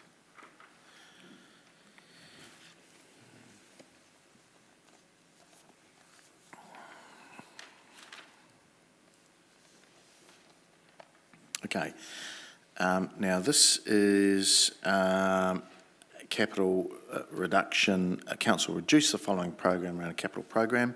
This is program 1166, Conference and Function Centre, equipment purchases of 72,000 be reduced to 40,000. Councillor Naylor. Thank you, Mr Mayor. Just before I go to this, can I ask a quick comment from officers? In terms of our programs, we've got program 251, which is Conference and Function Centre replacement of equipment, and we've got 1166, Conference and Function Centre equipment purchases, and we've got 664, Conference and Function Centre renewals. So they're all renewals. Is there a reason why there's two different budgets for equipment?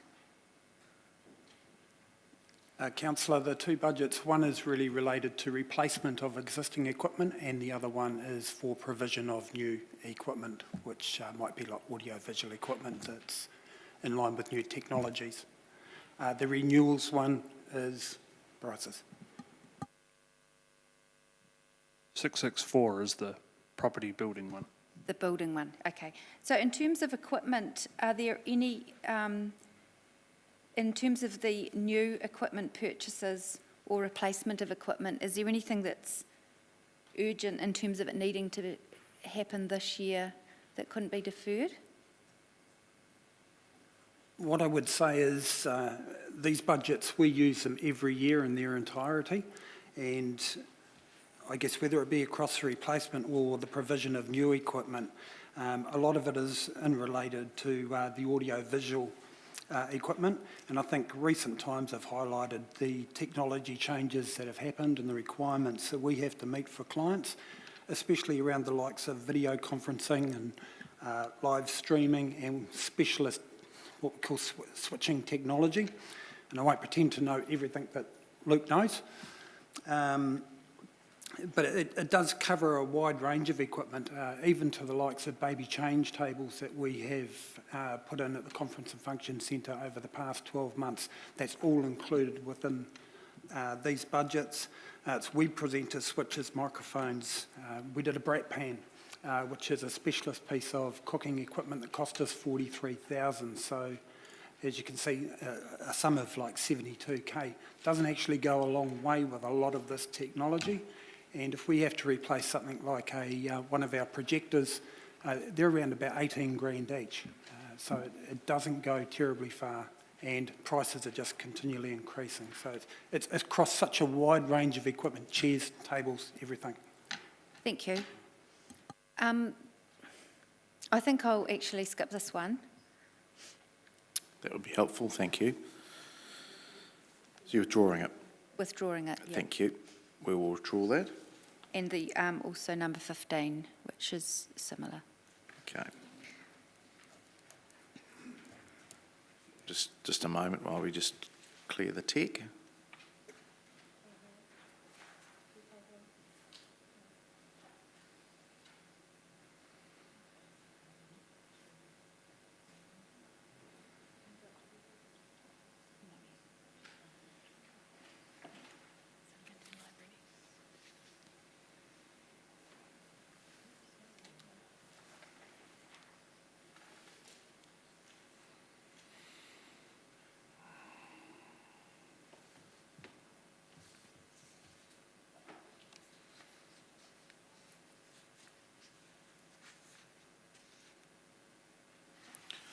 Okay, this again is a capital program around reducing a program. Program 188, City Library Replacement and Purchase of Library Materials of $775,000, reduced to $700,000. Councillor Naylor. Thank you. I'm proposing this one is about a 10% reduction. I think it is quite a large investment that we make in replacement of library books and materials each year. A couple of years ago, we reduced this budget by $75,000, and I don't believe I heard any negative feedback from the public about the quality of the books and materials from the library as a result of that small reduction. So this year, just in response to the urgent urge from our community to look at how we can save, just proposing a small increase to this program. Councillor Johnson. Yeah, I do object to the fact that the library seems to be targeted every year. The library is one of our best loved institutions in the whole of the city in terms of all of the facilities that council provides. The library, I think, will be people's most favourite place to be. And in terms of the difficulties that the library's gone through over COVID, the lending restrictions have been difficult because people have ended up having to do a lot of stuff online. I just think that this is a bit mean-spirited, honestly. You know, I've been the first to look for reductions in this budget and to put up lots of things that I think we could make some savings on. But I really am not prepared to cut service levels to the library yet again. And I'd urge you not to either. I don't think this is what the community wants at all. Thank you, Councillor. Look, I'm going to oppose it as well. I just think the library, if anything, does need a bit more support coming out of COVID, so I won't be supporting it, and I'll leave that quite short and sweet. Councillor Bowen. Thank you, Mr Mayor. Also speaking to oppose reducing this budget. Our library, as Councillor Johnson said, very well loved institution, but also serves as a support network for some of our most vulnerable in our community. The reason that it takes a lot of budget to run their renewals is because their materials are so well used. We should be very proud of the work that our library does. And actually, I know that we are very proud of the work that our library team does, but we don't serve them well by reducing these very important budgets, and I'd urge colleagues not to support it. Okay, councillors, anybody else in favour? I've got some in the queue here. No? Okay, write a reply back to you, councillor. Just responding to the comments about it being mean-spirited and not what the community wants. This is a recommendation in direct response to submissions from the community who specifically suggested that's an area we could look at making savings in. Okay, thank you, councillor. We'll put it up for the vote.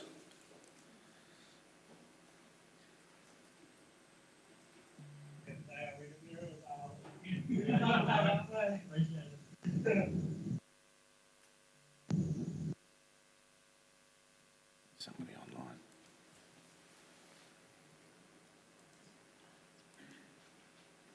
It's Rachel, is it?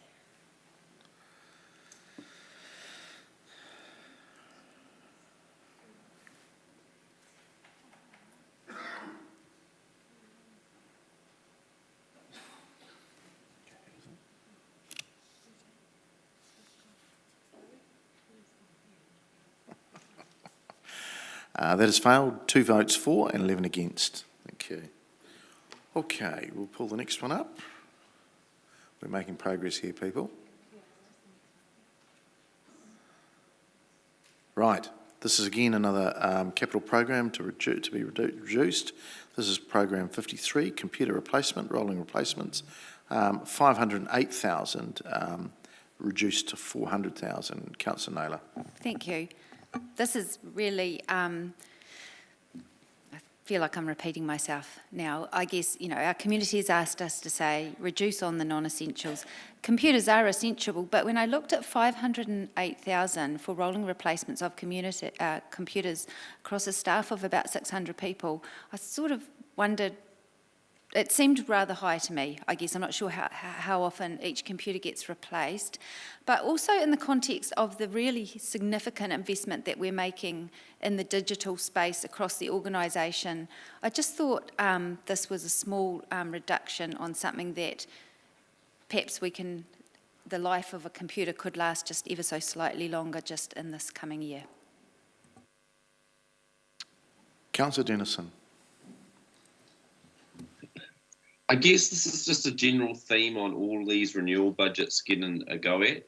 I'm not for any of the changes in the renewal budget. We should trust our asset management plans to put up what needs to be replaced.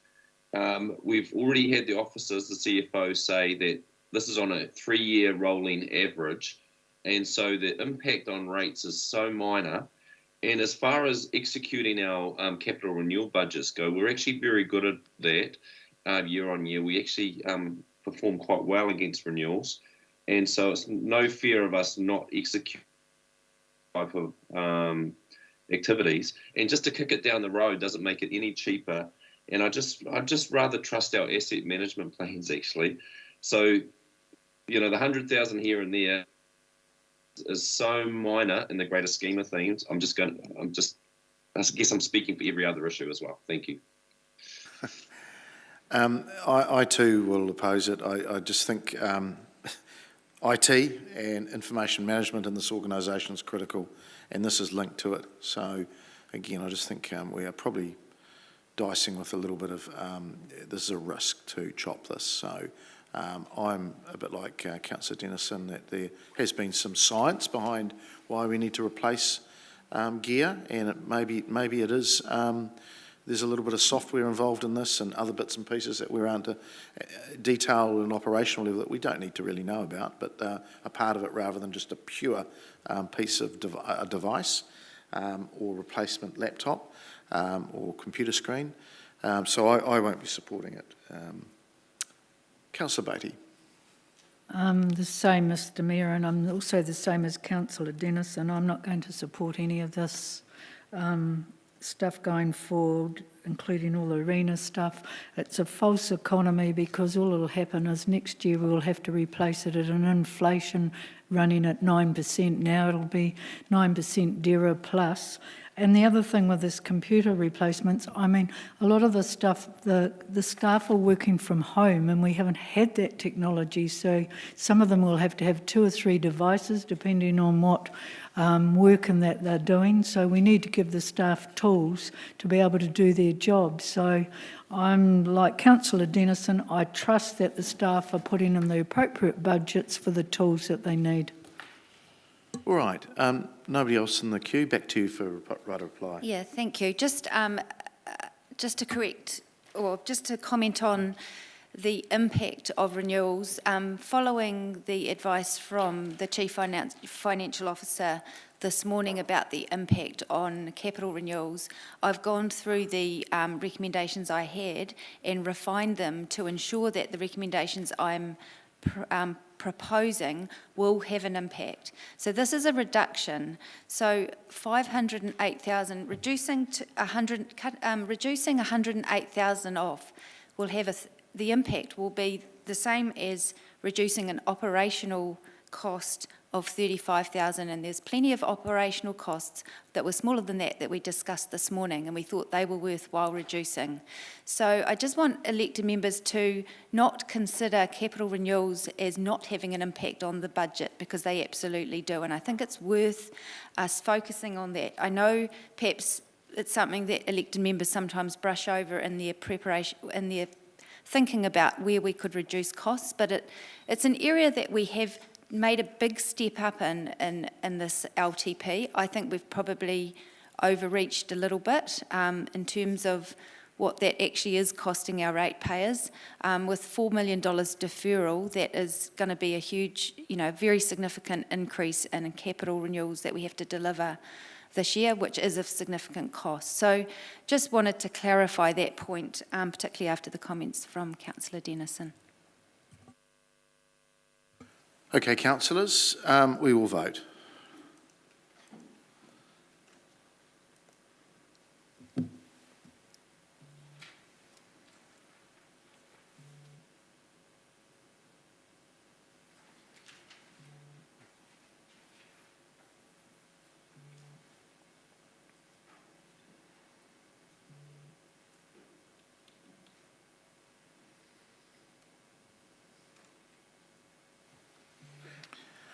And that is 7-all, and unfortunately fails for lack of majority. So we'll now move to the next.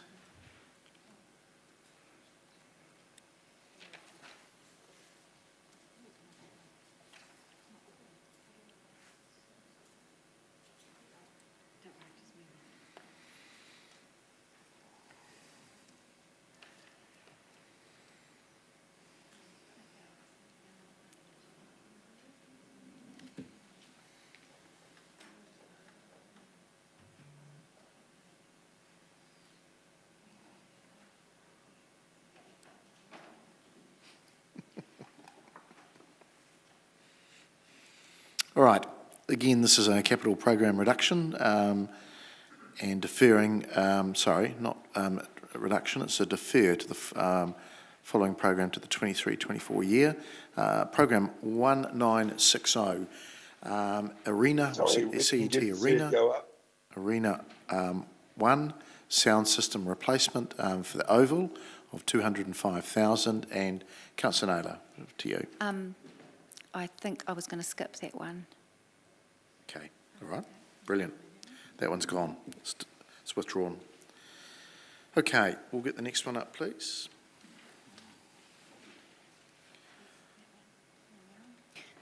Yep. So just to explain, there were a number of items that had originally I had included, as was outlined. The previous one that we just skipped was a one-off item. It was a one-year item, so deferring it wouldn't have actually had an impact on the rates. This one, if you, I don't know how many of you have got your annual budget in front of you, but page 39 does outline quite a number of items of arena renewals, that around $2 million worth of renewals. There are some significant ones in terms of sound systems in the Oval and in the indoor stadium. We had some comments about that, I think, earlier today. Now, there were some quite specific feedback from the community about some of those items. You know, some of our community has looked at our budget and paid quite a lot of attention to what we are investing in. One of the items is a one-off item. So this one, if we reduce it, will have an impact on our current rates. So that's the arena kitchen equipment. And looking through all of the options, and based on what I've heard so far, I do wonder if this is something that we could reduce without too much direct impact on our community. Obviously, kitchen equipment does need to be replaced. Reducing the budget will have an impact, but I'm proposing that in this year that's something that could be reduced. Okay, thank you, Councillor.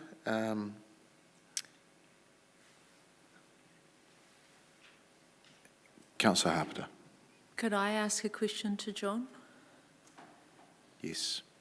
So, John, if we reduce it to 75,000 as opposed to 154,000, what are we not going to get?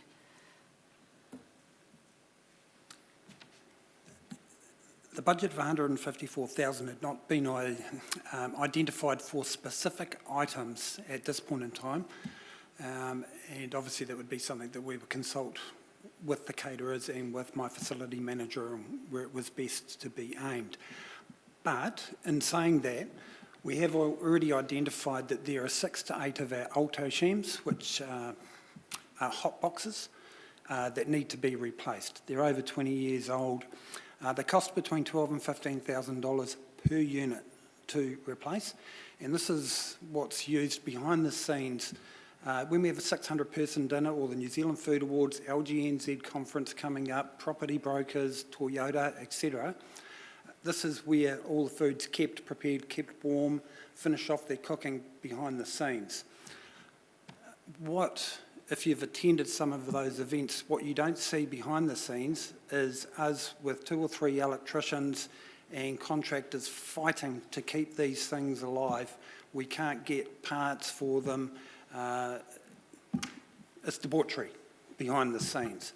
So it's not very often that we have a budget within the annual plan that specifically identifies for areas like kitchen equipment where we can do a bit of a focus. And 154,000, it's a lot of money, but it doesn't go very far when you're talking some of this product. We are constantly looking at our kitchen equipment and doing upgrades and replacements. I mentioned a brat pan earlier. We've done a big deep fryer this year. We've done 6 burners this year that comes out of our normal equipment budgets. This allows us to have a decent look, take care of the specific area that I talk about in regards to alto shems, but also look at whether we can do something with blast chillers and the likes as well. But until the budget is okayed, we haven't gone into any depth of how exactly we would spend it. Thank you. Thank you for that. In saying that, I will not support this recommendation. If you looked at return on investment, we will get our return on investment for 154,000. So I will not be supporting the reduction to 75,000. I think from what John has said, we need to make sure that we keep the kitchen fully equipped so that we can keep our paying guests equipped in the facility. So I think that if we don't do that, we won't have paying guests that pay for that facility. So I think that there's no way I will support this recommendation. Thank you. Councillors, I mean, look, this is a facility that's worth, I don't know, 40 million plus, and to expect it to be running properly, we've got to reinvest in some of the renewals. So the level of renewal expenditure is, I think, is appropriate, if not perhaps even a little bit underdone in some ways. But to chop it in half is I think, is a bit foolhardily. So I won't be supporting it. Thank you. Councillor Beattie. Thank you, Mr Mayor. It's probably just the same record. Renewals will end up costing us double in the end. If you cut the budget this year, and you're going to end up with a problem next year because you're deferring all this stuff next year, and you've got a 5 or 6% increase next year. So what we're going to do is push the problem out. And we've got an asset management plan which takes care of all these renewals. So it's pointless for the small amount of money that you're saving. If you were looking at, you know, a 3% saving in your rates, I might look at it, but it's not. It's just playing around with stuff around the edges, and at the end of the day, you're going to end up with more work because the convention management will be coming in here next year saying they need additional money for an oven or something because we've taken the money away from them. So you're wasting your time. And again, it's costing ratepayers money because when we haven't got budgets for things and you defer it, it will go up. It'll be 20 to 30% dearer when you do have to replace it. So you replace it within the year and in a balanced program, which we've got. So it's pointless. All right. Nobody else in the queue. Back to you for a right reply. Thank you. Councillor Beattie just mentioned that it wouldn't have much impact. This would have more impact than the $22,000 printing budget that we spent a quarter of an hour talking about yesterday. So, you know, a third of the savings of this are still the same, equal, you know, it's equal to $25,000 operational, which we would not consider as insignificant. So I'm suggesting that this is still something that we should consider. And a very good comment that someone made recently was trying, you know, if we've got to pull things back a bit, we should share that across, we should spread that across. The arena is something, you know, that we do need to renew, but we invest $2 million in renewals in that area. There's still a program 1051 for arena renewals of $1.4 million. If something's high enough of a priority, then perhaps that can come out of that budget. So I think it's reasonable to expect a very small, what is very small in the overall scheme of things for the arena. A small reduction is a worthwhile thing in the current environment. Okay, thank you. We will vote.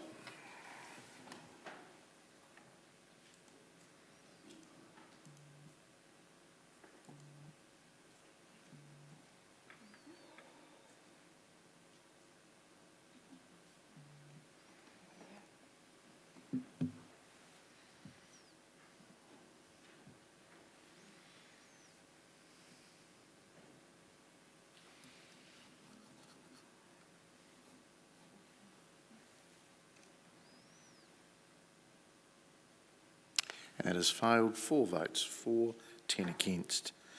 Right. We will now come through to capital program around recommending that council reduce the following program. This is program 40 around noise measuring equipment for noise complaints. Rolling replacement to 20,000. Councillor Naylor. The officer comment and rating on this in the questions and answers was a rating of 4, and the comment is that part of the regular replacement program deferring for a year unlikely to have significant implications. So I think this is clearly an area. There is investment of that 46 amount, about 46,000 every year. So it's clearly not an urgent area that needs investment. If we have that for this year, it doesn't appear that there will be a significant impact. Okay. We've got no other people in the queue, so I don't think you need to write a reply, so we'll move through to a vote, please.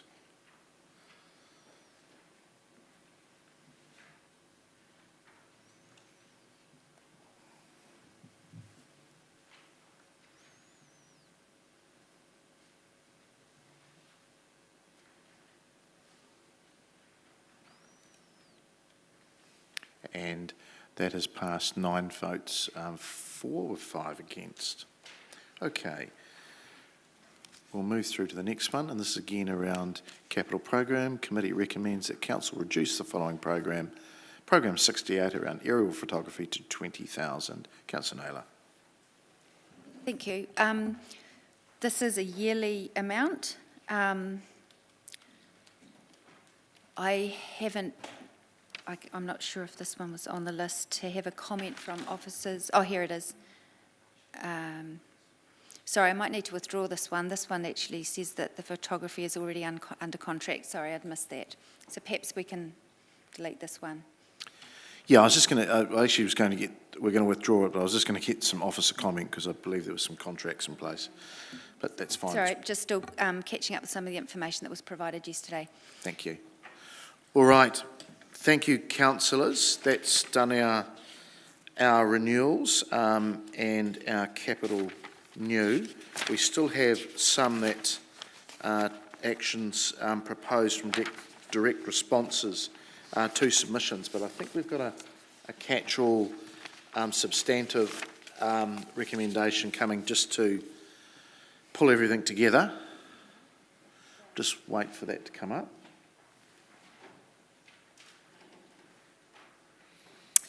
Okay, this is around capital changes. That the committee recommends that council agree on Schedule E, carry forward changes, and Schedule F, capital expenditure changes, subject to the changes above, and i.e. that's the notices of motion and recommendations we've just gone through. So I'm quite happy to move that, seconded by the Deputy Mayor. And look, I'll just make a brief comment and say thank you to councillors for looking at this thoroughly. Thank you for the last 2 days of going through this with a relatively fine-tooth comb because of the position the rates are in. So it needed to have a thorough going over. So there's no harm in debating. It's healthy to debate some of these things. So ask you to support this, please. It's pretty important. So we'll put this to the vote, please.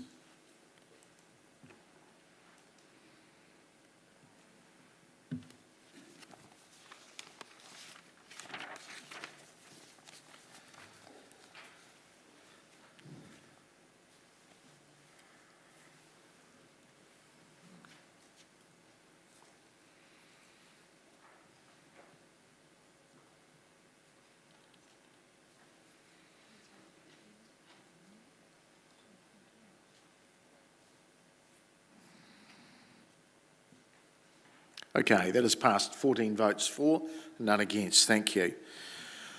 All right, we're now going to go to motions that are in direct response to submissions. And there's a small number of these, so we're going to get through this, people. Right. Just a moment while the tech just catches up.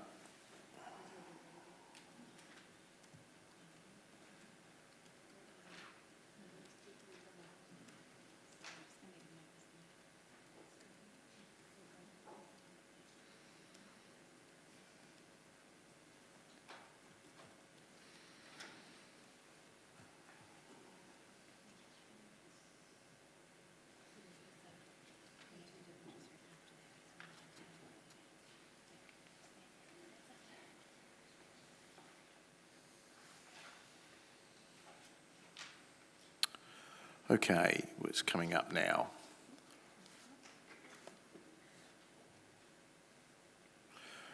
All right, so this is in direct response to a submission that the committee recommends that an additional sum of $35,000 is reinstated to support the City Ambassador Program, program number 1539 for the 2022-23 year.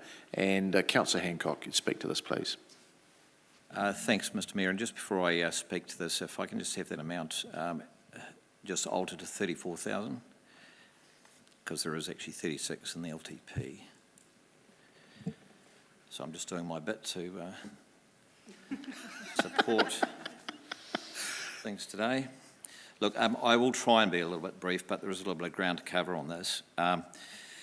So I guess, first of all, I sent out to everybody in the weeks leading up to these meetings the City Ambassador Evaluation Report, which is, I hesitate to say, it's the first evaluation that we've actually done on this program in the time that we've actually been running it over a few years. So I just want to cover a few points in that. And the first one is to really reiterate that this is not a police program and is not a substitute for anything that the police do. However, the ambassadors do work in a way which is complementary to the police services. And it also is there specifically to support businesses within the CBD. So you've all received a copy of the evaluation report for the CAP, and so what did that tell us? It told us that there was a very high interaction between the ambassadors' youth, families and vulnerable persons, and in particular our ambassadors spent some time in and around the unbox working with young people in particular. Most of the activity is categorised within the report as being supporting vibrancy, and there's a very high interaction between the ambassadors and businesses and visitors. So in terms of results, we built considerable social cohesion within the CBD, and I refer you to the submission of the Youth Council, also the Palmy bid, and the Chamber of Commerce, as well as the police comments which are included into the evaluation report. Young people got engaged in supporting the program, and in fact some of the young people actually became volunteers to actually support the ambassadors at the beginning and at the end of each day around Unbox. We were able to, through the program, actually refer some young people who have some difficulties, referred them to social support services and also returned them into the education process. Street people were supported through the program, and there was an uptick in pro-social behaviours of people within the CBD. The program is very important for Palmerston North City, as it demonstrates Council's willingness to partner with other stakeholders. It demonstrates a strong fit with stakeholders, Youth Space, Oranga Tamariki, Ministry of Education, Luck Venue, Māori Wardens and Police. And it also supports our council facilities and the people that actually work within the library, Youth Space and other parts of our business. And it underpins particularly the importance of social capital investment and social cohesion within our city. It also means that our city centre is a place of inclusion, particularly for young people and people who are marginalised. So the next steps for the Ambassador Program, because we'll top it up to $70,000 hopefully if you'll support this. The next steps are to ensure that the SAB, the Safety Advisory Board, cements ownership of the program, and that we implement the recommendations included in the evaluation report, and we also need to explore some a broader funding base going forward, because there are other stakeholders who may have an interest in either funding it or even expanding it. So we need to ensure that the development of the program and also the sustainability of the program. I think what we have here is actually the beginnings of a program which could be an exemplar for the city, and something which I think that we can be very, very proud of. So I urge you all please to support the program by including an additional $34,000 to it for this coming year. Thank you.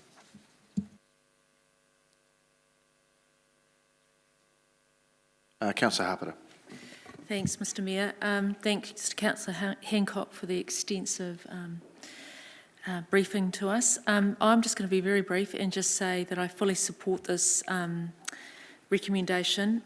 I think just talking to the retailers that are in the CBD, they fully support this program. They feel safe with having their ambassadors in the CBD, and I think it is something that's really worthwhile to the CBD. It'd be really good if we could get your support to continue the program for next year. So I'd really like to see your support for this. Thank you. I'll support it for all the reasons he said, so I'll keep it brief as well. Thank you. Councillor Naylor. I won't be supporting this. That was really clearly outlined when we established the bid that this sort of thing was going to be the responsibility of the bid. If businesses in the CBD think this is a high enough priority, then that should be funded from the bid. That was the whole rationale of that. We debated this really well through the LTP, and I thought that we came to a comfortable position where we would do the half and then reduce it down as a transition to the bid, and I'm comfortable with that process, so I won't be supporting the addition. Deputy Mayor. Thank you, Mr Mayor. Similar comments to Councillor Naylor. I won't support this. This is still continuing next year, so we're not actually talking about the future of the program. It's at a reduced rate, and I think that there's opportunity for the bid to make up the funding if they believe that it is an important or worthy program to continue. But the main benefit sits within the city centre, and so therefore actually I think the responsibility for the future of this program lies with the bid, and I would support Council continually reducing our funding over a staged approach until the bid picks it up fully. Councillor Bowen. Thank you, Mr Mayor. This is something I did ask the bid about when they came in to make their presentation, and they had not inquired of their bid community as to whether they saw a value in this programme, as to whether they would want to continue it or not. So if it's not a high priority for the bid to even be talking to their community about it, I don't see why it will be a high priority to our whole community to fund it at the level that it has been funded. So I will support reducing this budget. Okay, that's 3 for, 3 against, so I'll now go back to you, Councillor Hancock, for a right of reply. Yeah, thank you, Mr Mayor, and look, thank you everybody for your inputs to this. I will just quickly just cover off the bid, and you'll actually recall that the bid actually were very, very strong, very strenuous supporters of this particular program. What they did say was that at this point in time, at the stage of their development, they are not yet ready to be able to take this on in terms of its funding, because they will be sorting out their own program of expenditure with the cash flow that will come through the bid rating going forward. They did not discount the fact that they may actually contribute to it in the future, but there are also some other stakeholders, as I mentioned before, that could also contribute to this particular program. And again, I reiterate, there are a number of, the Youth Council, the Chamber of Commerce, and also the bid were very, very strong supporters of the program, and they would like to see it continued in the form that it currently is, not in a diminished form going forwards. Look, seriously, this is about balancing prevention and enforcement, and it's about growing social capital within our CBD. So I urge you all, please support it. In the future, I think that we will be able to come up with different variations in terms of how we actually fund this and grow the program going forward. But in the meantime, for this coming year, we've only evaluated it once, so we've actually got an opportunity to run it again as it was, but include the new recommendations and actually even make it better than what it was the year before. And that's the plan. And the Safety Advisory Board will make sure that that happens. So please support it. Thank you. Okay, councillors, we've got the recommendation. I'll get you to vote, please.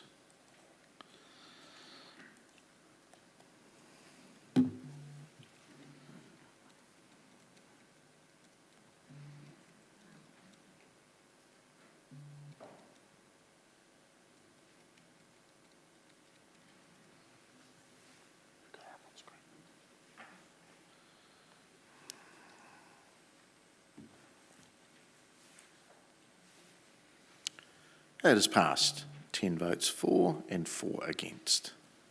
Right, we'll move through to the next one. And again, this is in response to submissions, and this is around Chief Executive reporting to Council with a staged plan to address the road safety concerns in Vogel Street, as raised by petitions in submission 174, including information on community engagement, budget and timing. Councillor Barrett. Thank you. If I could start with a question to staff. If this were to succeed today, when would we expect such a report to be available to us?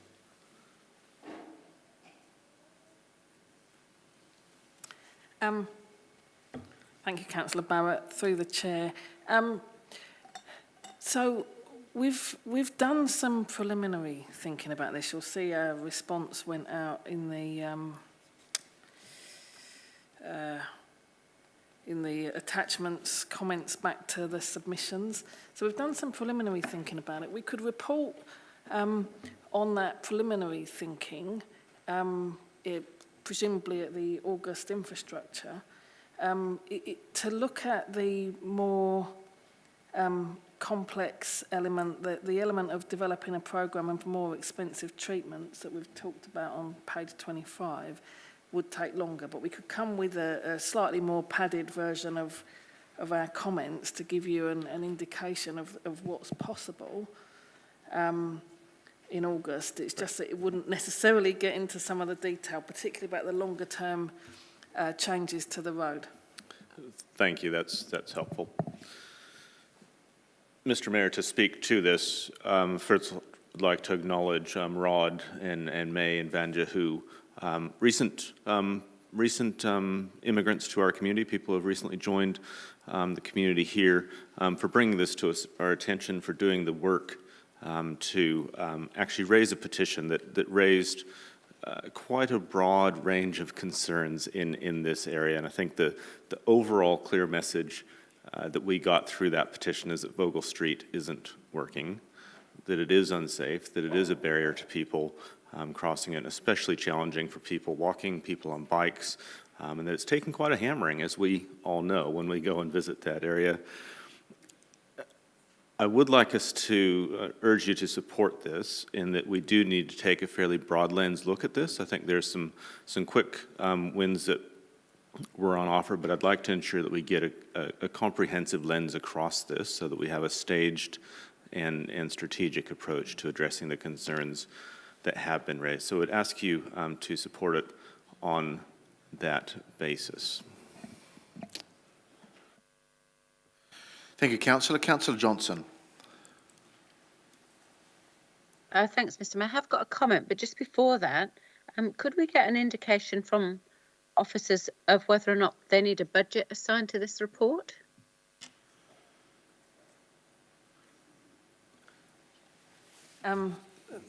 Through the chair, we don't have a budget designed for.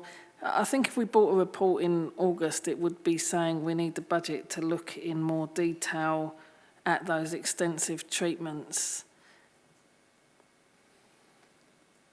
Okay, so you're happy that the resolution could be passed as it is without mention of budget at this stage? I'm happy that we can give you a sort of a roundish number view of what might be needed. I'm just consciously framing to you that we won't be able to go into any detail, significant detail without budget, but for the process of giving you something to start with, we could certainly come and give you something to start with in August. Okay, thank you. So just a comment then. I do support this, and I think it's important that when the community raises an issue with us, that we do take it seriously and try and establish what the problems are and what the solutions might be. And I think, you know, to receive a petition from, I think from memory it was about 500 people, is quite a significant amount of weight to a problem that does deserve, at the very least, a report back through council. And it would seem to me from the submission some more significant changes to the roading network in that area. So I'm very happy to support this, and I think it's a good signal to the community that when they bring issues to our attention, we are prepared to look into them and see what needs to be done. Thanks. Councillor Bowen. Thank you, Mr. Mayor. Yep, speaking in support of this, as I seconded it. Yeah, there were 568 signatures to that petition. I think just from checking, which is quite a lot more than the submissions we had to the annual budget. So we should take that as the weight of support for this. And one of the comments that spoke to me was they described Vogel Street as an industrial bypass. And it's not, it's an urban road, but it's having all kinds of consequences for the community around that street, who find it a barrier to the life that they want to live and the life that we advocate for people who live in our city. So I'll be very pleased to see a report come back to see how we can address those issues. So I urge your support. Thank you. Okay, that's 3-4. So back to you, Councillor. You don't need it. Great. Well done. Let's vote.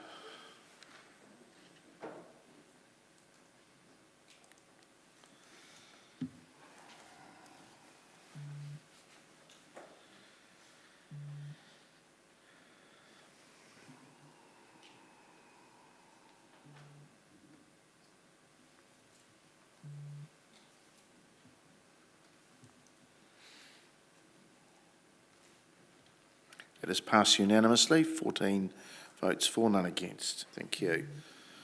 Right, the next one, again around in direct response to submissions. The committee recommends that the Chief Executive report to Council on options and resources needed for place-based village planning at Awapuni and other neighbourhood centres. Councillor Barrett.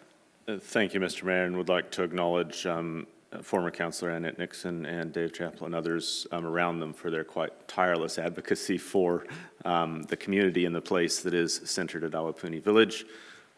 This is really a request for a scoping report to start to see if we could reframe some of our existing planning activity into a way that is more place-centric and more village-centric and therefore more accessible and meaningful to communities of place. And that is the nuts and bolts of it, and why I would ask for your support. I think it will deliver significant benefits in terms of visibility both to council and community if we can move in this space, and it will lift community engagement and I think actually leverage more from the communities that are in these places if they can more clearly see in an integrated way what council is setting out to deliver them. So I'd urge you to support on that basis. Thank you. Councillor Johnson. Thanks, Mr. Mayor. I do have a question to officers because my understanding was that we already had village planning, that was already part of the function that we had in council. Is that not the case? I'll just get an officer to reply. There has been a reasonably long-held ambition to do village planning at Bunnythorpe, Ashurst, Linton, Longburn. There's been some attempts at that, but really it has been a struggle with the resourcing needs out of the planning team with the focus on growth-related projects. So, of course, we do have the placemaking program as well, but I think this would be a specific increase in level of service in terms of working with those communities. And I think the planning team would need to connect with the community development team in terms of reporting back on the resource implications for this. Okay, thank you for that answer. And if I'll just move to comment then, Mr. Mayor, if that's okay. Yes. I mean, I do support this. I support the principle that community development should be bottom up and that we should be working with the people that live in the area to see what's needed and what developments can be made. I suspect that we're going to open the door to requests for extra resourcing, though, particularly with the innocent looking, but I suspect quite costly addendum of and other neighbourhood centres. But for the time being, I will support this as I support the principle, but I do think it remains to be seen when the report comes back, what level of resourcing is required, and it may actually be a discussion for the long-term plan on levels of service. Thanks. Councillor Harper. Councillor Johnson just said exactly what I was going to say about level of resourcing, so thank you, Councillor Johnson.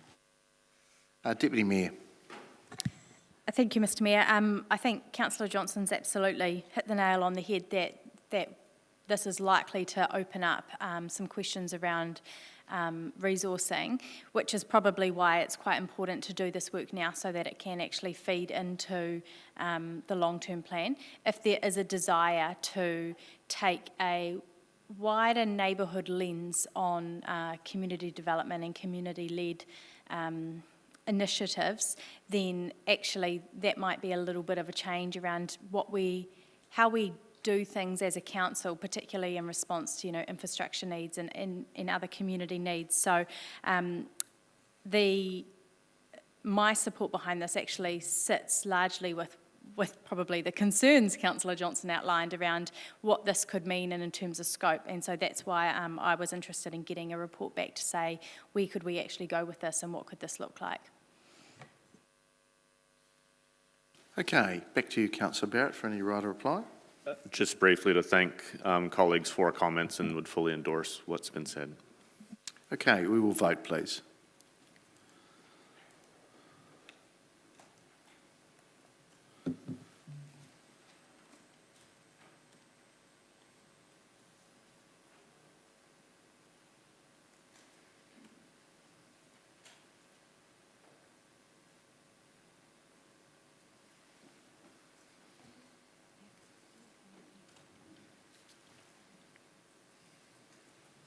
Okay, that's passed. 14 votes for, none against. Thank you. Right, we'll get the next one up. So this is around direct response to submissions again. The committee recommends that the Chief Executive report to Council with a plan to improve safety at College Street and Botanical Road, including right-hand turn lanes and provision for active transport. Councillor Barrett. Thank you, Mr Mayor. As you can see, I'm going for the trifecta here. This is a long-standing safety concern in the community. It's an area that's school adjacent. It's a key access point for Awapuni Village, and it's an intersection that has real challenges. This recommendation simply asks that we as a council acknowledges that and begins to grapple with it to get some options that we can then work forward from. I remember last term of council, Paul Austin's submission was very confronting in terms of the sort of safety issues that very, very young people were facing in this area. And I was reminded of that through the submission from the Awapuni River Stop Group. I think we've heard enough about this. We actually need to form an action plan, so I'd urge you to support. No comments? Oh, are you asking, is there somebody asked a question? Oh, sorry, Councillor Johnson. Thank you. I just wanted to say that going back to December 2020 that this issue was raised with me by two constituents, and I did put in a councillor request for information at the time. There had been observations by people from the traffic department, but ultimately, they ended up by saying that there's no funded programme for upgrading of traffic signals other than for cycle phasing, and that a specific programme would be required. The issue here is that the right turns take so long that the lights then change, and so people are just sitting at the lights waiting for a right turn through several sequences of the lights. And then, of course, human nature being what it is, they get frustrated and fed up and then take the risk and do the right turn against a red light. And given that it's right outside West End Primary School, where there's a huge amount of young children walking and cycling to school and parents coming in to collect kids, it really is an accident waiting to happen. And so, it's been brought to our attention again, and I think it needs to be elevated through its own report back. Thanks. Okay. Did you want to comment, Sarah? Thank you, Mr Mayor.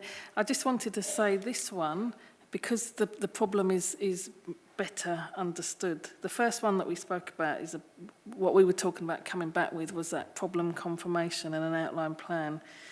This one's more detailed and more specific because it's the next step on. So we'd really like to be able to get the design panel involved, to get some traffic engineering about the flow and the signals more specifically to be able to answer your question on this. So potentially we would need a small budget. We're thinking approximately 15k, but I'd come back to you once I'd talked to the design panel to be able to come back and give you something meaningful as a design way forward. Right, back to you, Councillor. The right reply? Not needed, thank you. Okay. All right, let's put this up for the vote. Please vote.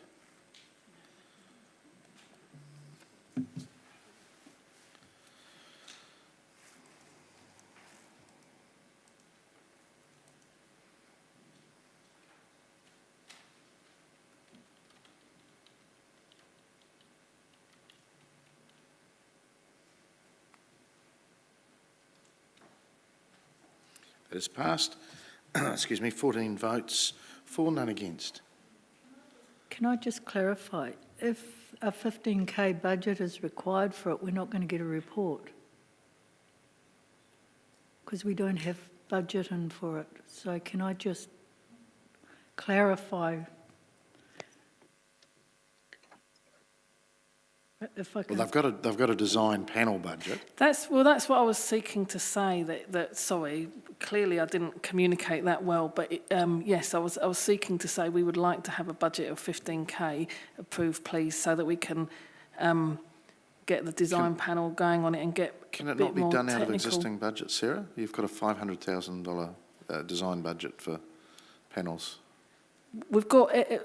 We've taken a piece for design out of every part of the capital programme. That's what the money in the design panel is.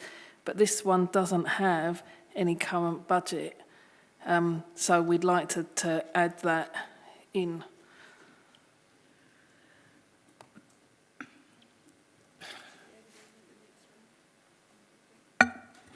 Can I ask a question? Just wait.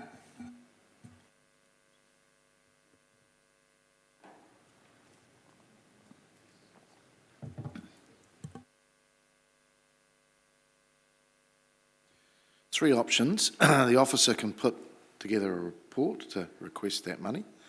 The second option is we can put it into the 15th when we do the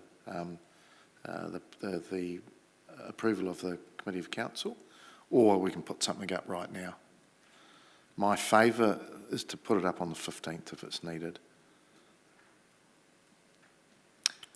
So, Councillor Naylor and then Councillor Barrett. Well, the other option that I had wondered about, we do have road safety budgets, existing budgets. Can we explore whether this could be funded out of our road safety? That's where I was going with my question, why we're seeking such small bits of money when we do have some existing budgets. Through the Chair, the road safety budget is allocated to already prioritised schemes for the year. Can I ask where this would fit in the priority? This is, unfortunately, the road safety budget is allocated to other things at the moment. We can come back, I'm quite happy to come back on the 15th and talk to you about and seek budget, but to my understanding, there isn't currently a budget that isn't already allocated to something else that we could use for this.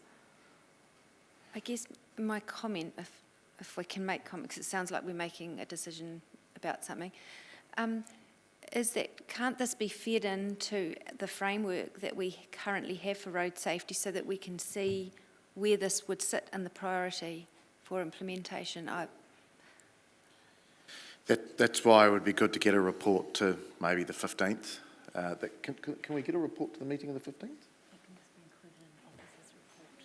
Yes, it can be included into the officer's report. So, Councillor Barrett. Thank you, and excuse me, thank you. And thank you to the Chief Infrastructure Officer and to Councillor Beattie for asking a clarifying question.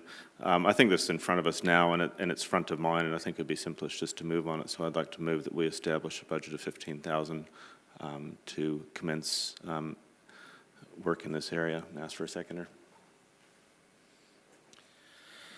Okay. All right. You want to speak to that, Councillor? I think we've pretty well had the debate before the recommendation got there.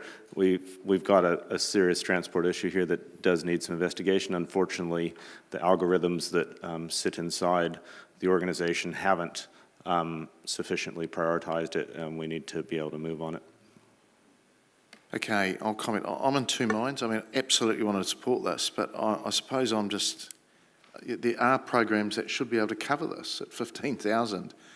We're just getting asked for more and more and more money and doing less. And to me, there does need to be a place where we say, stop, why can't this be dealt with internal budgets? So, look, I'm yet to be convinced. Absolutely support this work being done and a report coming back to us and challenging where that money could come from. I know it's 15,000, but yeah, and if this is not on the road safety internally, then you have to ask some questions. Deputy Mayor. Thank you, Mr Mayor. I don't think it's a good use of anyone's time to send an officer away to write a report on a topic that we've got in front of us right now. There's much better things that time could be used for. So in terms of the $15,000, I also wouldn't assume that staff leave space within their budgets just in case elected members bring up additional requests for work throughout the year. I think in actual fact, good planning probably looks like making assumptions around where what is in a plan, and this has not come out of a long-term plan, so it wouldn't inform annual planning. It's an additional request in response to submissions. I'm happy to support the 15K. It sounds like in actual fact that's probably even a step further than where I thought this work might have been, because there has been some pre-thinking going into this. So if we can get that work done, then actually it's looking like we might be able to, once we have a report back, actually work out what our next steps are to provide solutions to the issues that have been raised through submissions. So I'm happy to support this now. Councillor Johnson online. Thanks, Mr Mayor. I do support us putting the budget in now. I'm always a bit hesitant, actually, as you would have detected in my earlier question, to put in a request for a report without attaching any budget to it. And particularly in this case, where the excuse me, where the officer has indicated that thinking is fairly advanced and that budget would help us get a report back sooner. I think that will help us then to understand what is required, where the priorities lie, and then look at where we can fund improvements from. And, there have been comments about the safety budgets, but as I've reminded elected members repeatedly over the years, those budgets for minor safety improvements are small and they're oversubscribed. And every year there's a scramble for those funds because they're having to go quite a long way and they're stretched quite thin. So I would rather put the budget in for this. It's a direct response to submissions. It's not going to be, a major expense to do this now. And to me, we should always be prioritising road safety. I've said it before. This is road safety around a school, one of the busiest intersections in the city. And, I don't want to be here in the future, looking back and wishing that we'd done it because there's been a serious accident. So let's just put the money in now, get the report back, and then see what needs to be done. Councillor Naylor. Thank you. I do think road safety is important, and I think it's important that we respond to submissions. But I think we need a better way to feed this kind of thing into our existing framework. We have a $1.9 million program 2119, which is transport safety improvements. I understand design work can be is considered a can be capitalised in the way that it's currently done. So I can't see why this can't be incorporated. I won't be supporting this. If it fails, I'll be moving that this is supported through Program 2119, Transport Safety Improvements. If there's a seconder. Yeah, I'd probably second that. Right, back to you, Councillor Barrett, for right of reply. Don't think it's needed. I think we've heard the debate and we can go to the vote. Thank you. Okay, councillors, so we've got in front of us that an extra 15,000 be established to support the design work for Botanical Road, College Street Safety Improvement Plan. We will vote, please.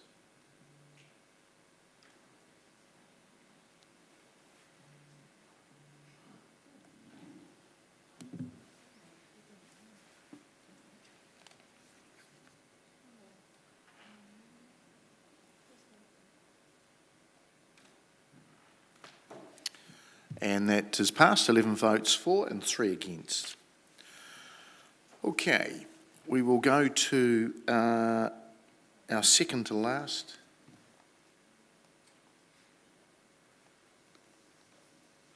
So this again is a response to a submission that the Chief Executive establish a Disability Pacifica and Senior Reference Group budget line of 10,000 for volunteer support, such as food, petrol vouchers and koha as needed. Councillor Dingwell. Thank you, Mr. Chair, Mr. Mayor. So in this annual budget, there were 7 submissions relating to improving consultation, engagement and transparency. And even when you look at that, in quite a lot of the submissions we got, there are some clear misunderstandings about how we actually work as a council and how our rates are made up, and generally a whole lot of misunderstandings about basically everything to do with council. And so Councillor Harpeter actually spoke earlier on the need for engagement to include things other than just social media and a one-pager in the letterbox. And I completely agree with her on that. For Pacifica, kanohi ki te kanohi, face-to-face engagement is the most effective. It's the most important, and it's the best way for us to communicate. So in the long-term plan last year, there were submissions asking for the establishment of Pacifica and senior reference groups to go alongside the disability reference group. And in fact, submission 436 asked to establish a Pacifica reference group with honoraria. Now that's a really interesting idea because the Wellington City Council pays their Pacifica reference group $110 per meeting. The Auckland City Council pays their reference group approximately $250 per meeting. Now, I don't think that we should be paying our reference group honoraria at this point, but I do think that we should be making sure that we look after them in these meetings. The reference group have now been established using existing budgets, and they had their first meet and greet on Monday, and that was paid for out of existing budgets. But for these groups to start meeting every second month from now on, they do need a bit more support than what is currently there. We have tripled the reference groups from the disability one. And so at this stage, I think that staff support can be provided through the existing budgets, but other support like food at meetings, petrol vouchers and koha should have its own budget line, just as part of the manakitanga and whanaungatanga that we have as council whenever we do any kind of meaningful engagement with these vulnerable groups. One example of why it's important for the Pacifica reference group in particular to have food attached to their meetings is twofold. Actually, culturally, they don't do anything without food. Food is part of the cultural way that you just engage, and to not provide food for your guests when they come to these meetings is actually quite horrific. Like I would not be able to attend a Pacifica reference group meeting and hold my head up high if there wasn't food available for them. The second reason is that particular reference group is actually filled with people from various parts of the community, like health and education and early childhood and law and accounting, people who actually work during the day.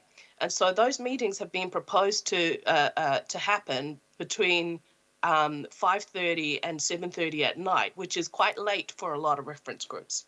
But anyway, my point is that there should be a budget line for these reference groups to be able to fund those kind of projects.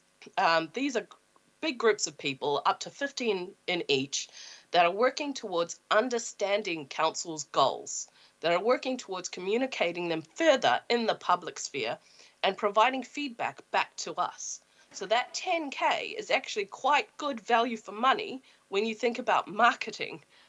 These are real people who will be going back to their communities and actually giving a real picture of what we do in council. So supporting this recommendation would be a big step towards improving consultation, engagement and transparency in the council, and providing, I guess, a chance for the reference groups to really survive.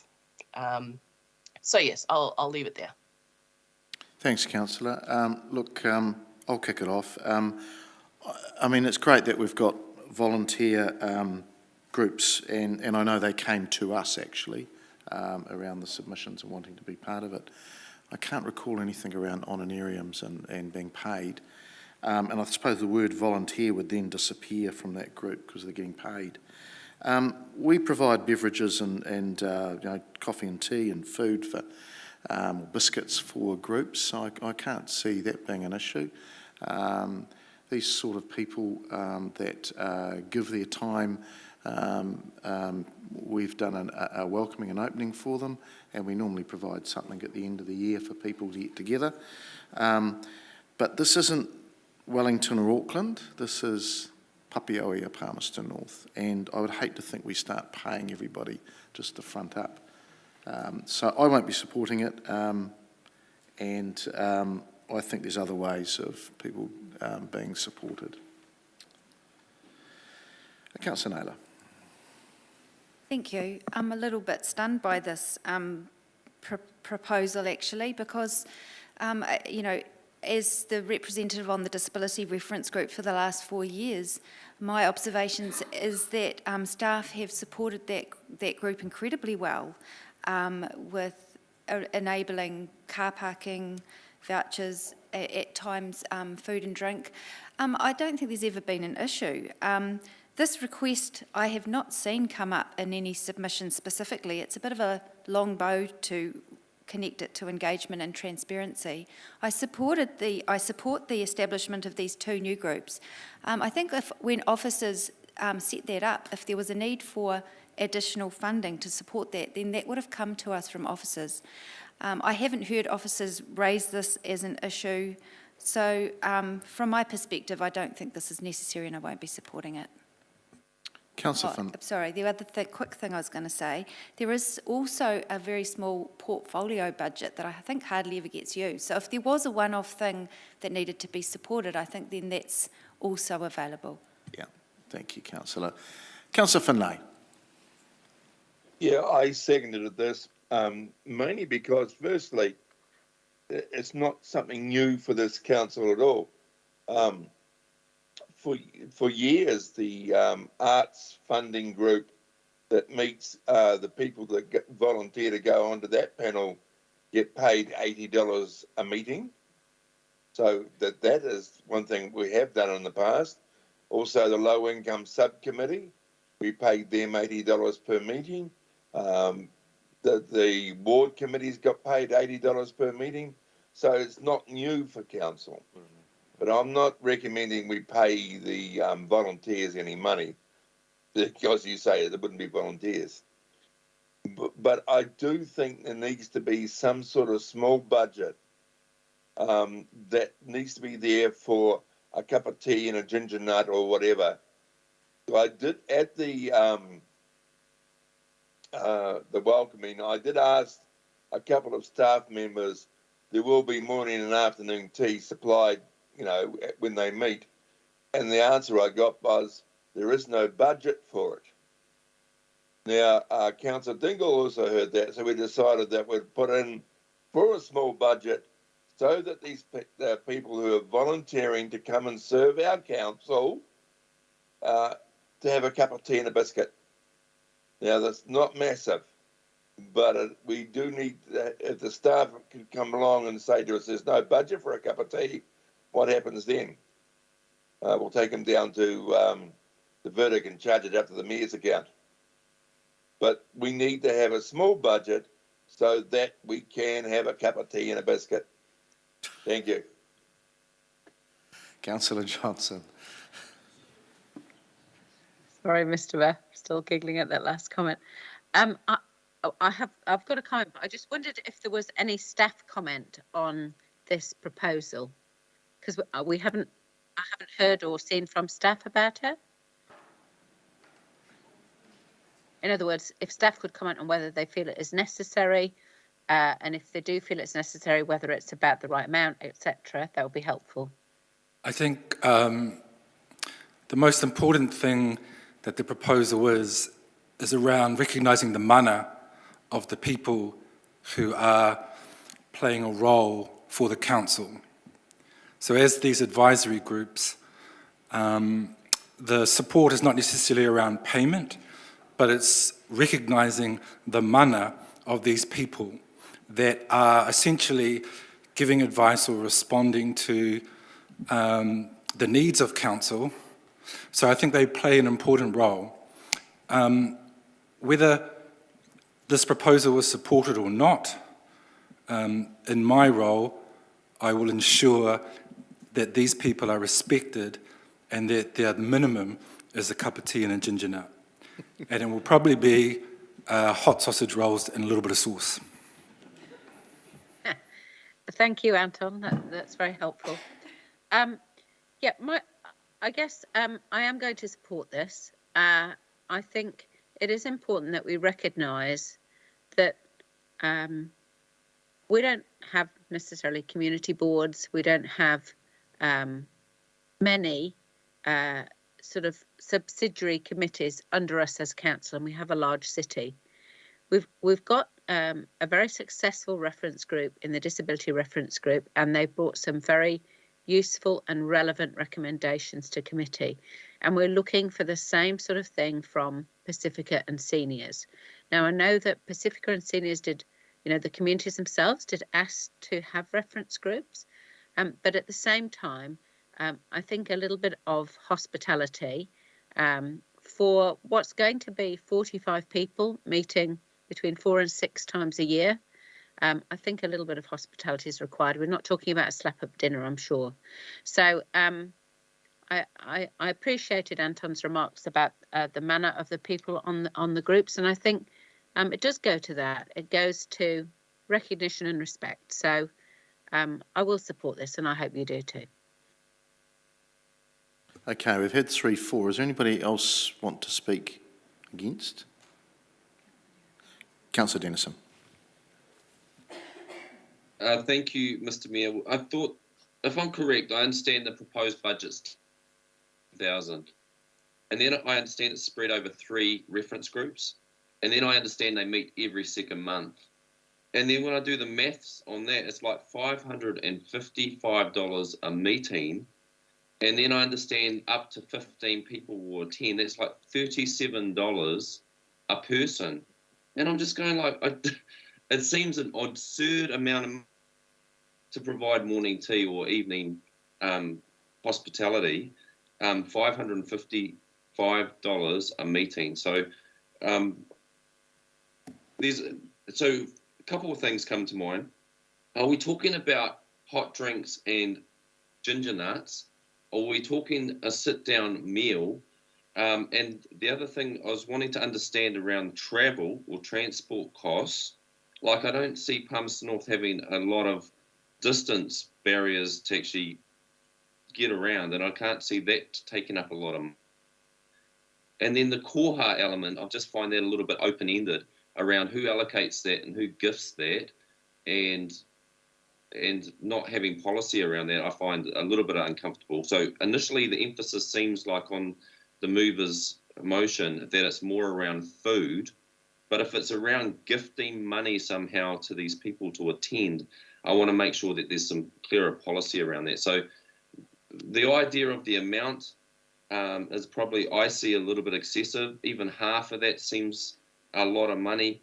And so therefore, at that level, at 10,000, I'm going to oppose for those reasons I've outlined. Thank you, Mr Mayor. Okay, back to you, Councillor Dingwell, for right of reply. Thank you, Mr Mayor. So I guess just in my right of reply, I just want to be clear that there are no current budgets to look after these reference groups.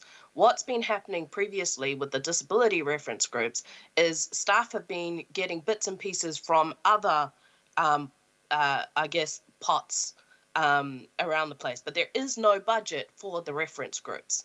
And when we put more and more and more squeeze on the organisation, which we currently do, and rightly so, that does put pressure on all of the other budgets. And so we've already heard that there are no budgets for the reference groups. So that's one thing. So this would be setting up a specific budget to look after the mana of these reference groups. And do you know what? They might not all be spent in this year. The fact of the matter is we have tripled the amount of reference groups that we currently have. And they've never had a budget before, but we've never had this many people meeting before as well.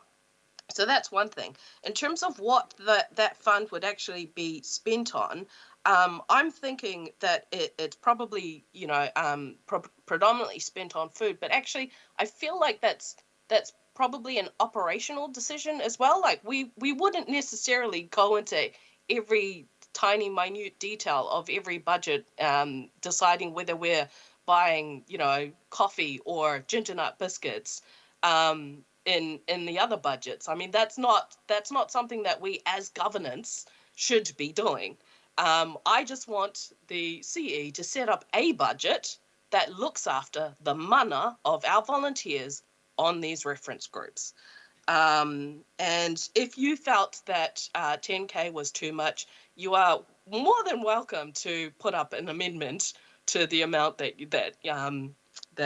you think is appropriate. But at this point, I'm asking you to support the 10K for the 3 reference groups, which is up to 45 people who, when you look at that, 10K is what, a quarter of an FTE? It's a small amount of money for the amount of work that these people will actually be doing. And these meetings, sounds like, they do provide quite a lot of value to the city. And so I ask you to support it. Thank you, Mr. Mayor. Right, we're going to vote.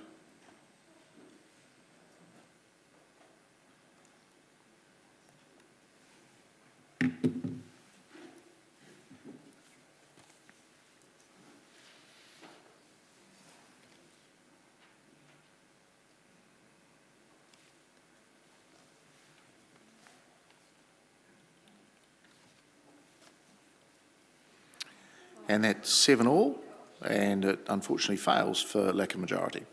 All right. We've got our last one, and I'm sorry I'm moving quickly because we are under sort of legislative requirements here, and it's 5 o'clock and we've done 2 full days. So we'll get our last and final recommendation up, and this is around changes to assumptions. This is the most important one.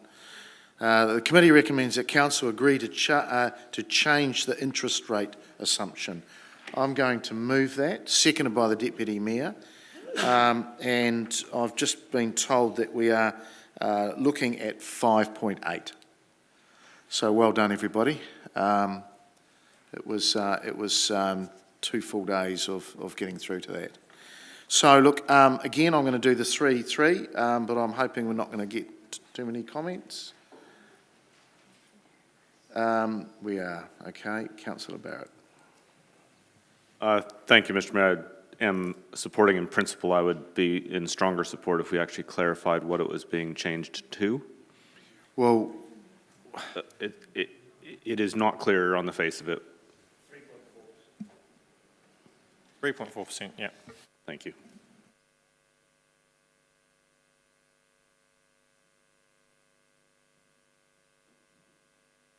Yeah, okay, fair enough. Right. Councillor Beattie? Yeah, I'm happy. I just wanted to know what it was, so that's fine. It's actually in the papers, and sorry, staff should have made that a little bit more obvious. Apologies. But anyway, we're there now. We know. Okay, it's been a big day, so are there any other comments? There being none, can you please vote?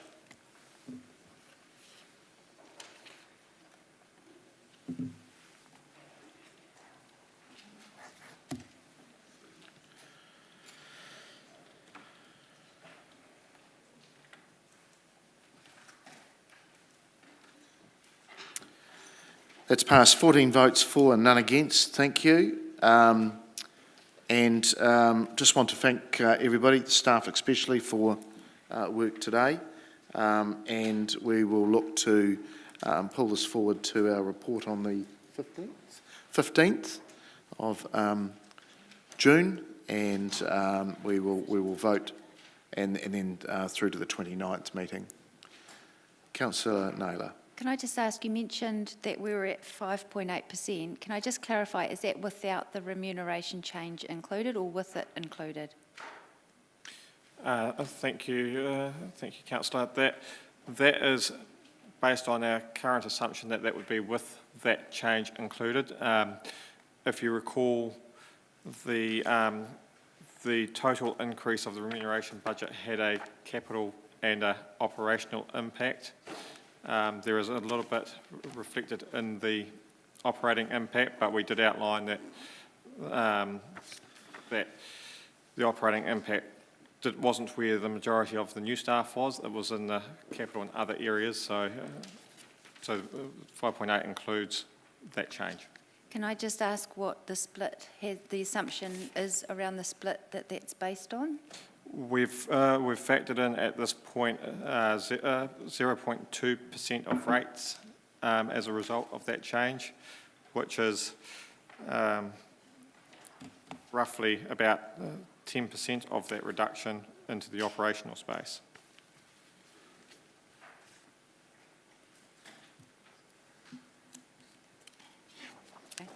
Okay. Is that just been decided already, or is that just an assumption of? So look, we do have more work to clarify this, but at this stage, that's our best estimate of what it'll be. Okay, and will further clarity of that come back on the 14th of June in terms of? 15th of June. Yeah, look, I'm sure we will have a stronger view on it by then. Yep. Thank you. Yeah. Okay, thank you everybody. Thanks to everybody online. If councillors want to see me in my chambers, you can afterwards. Thank you.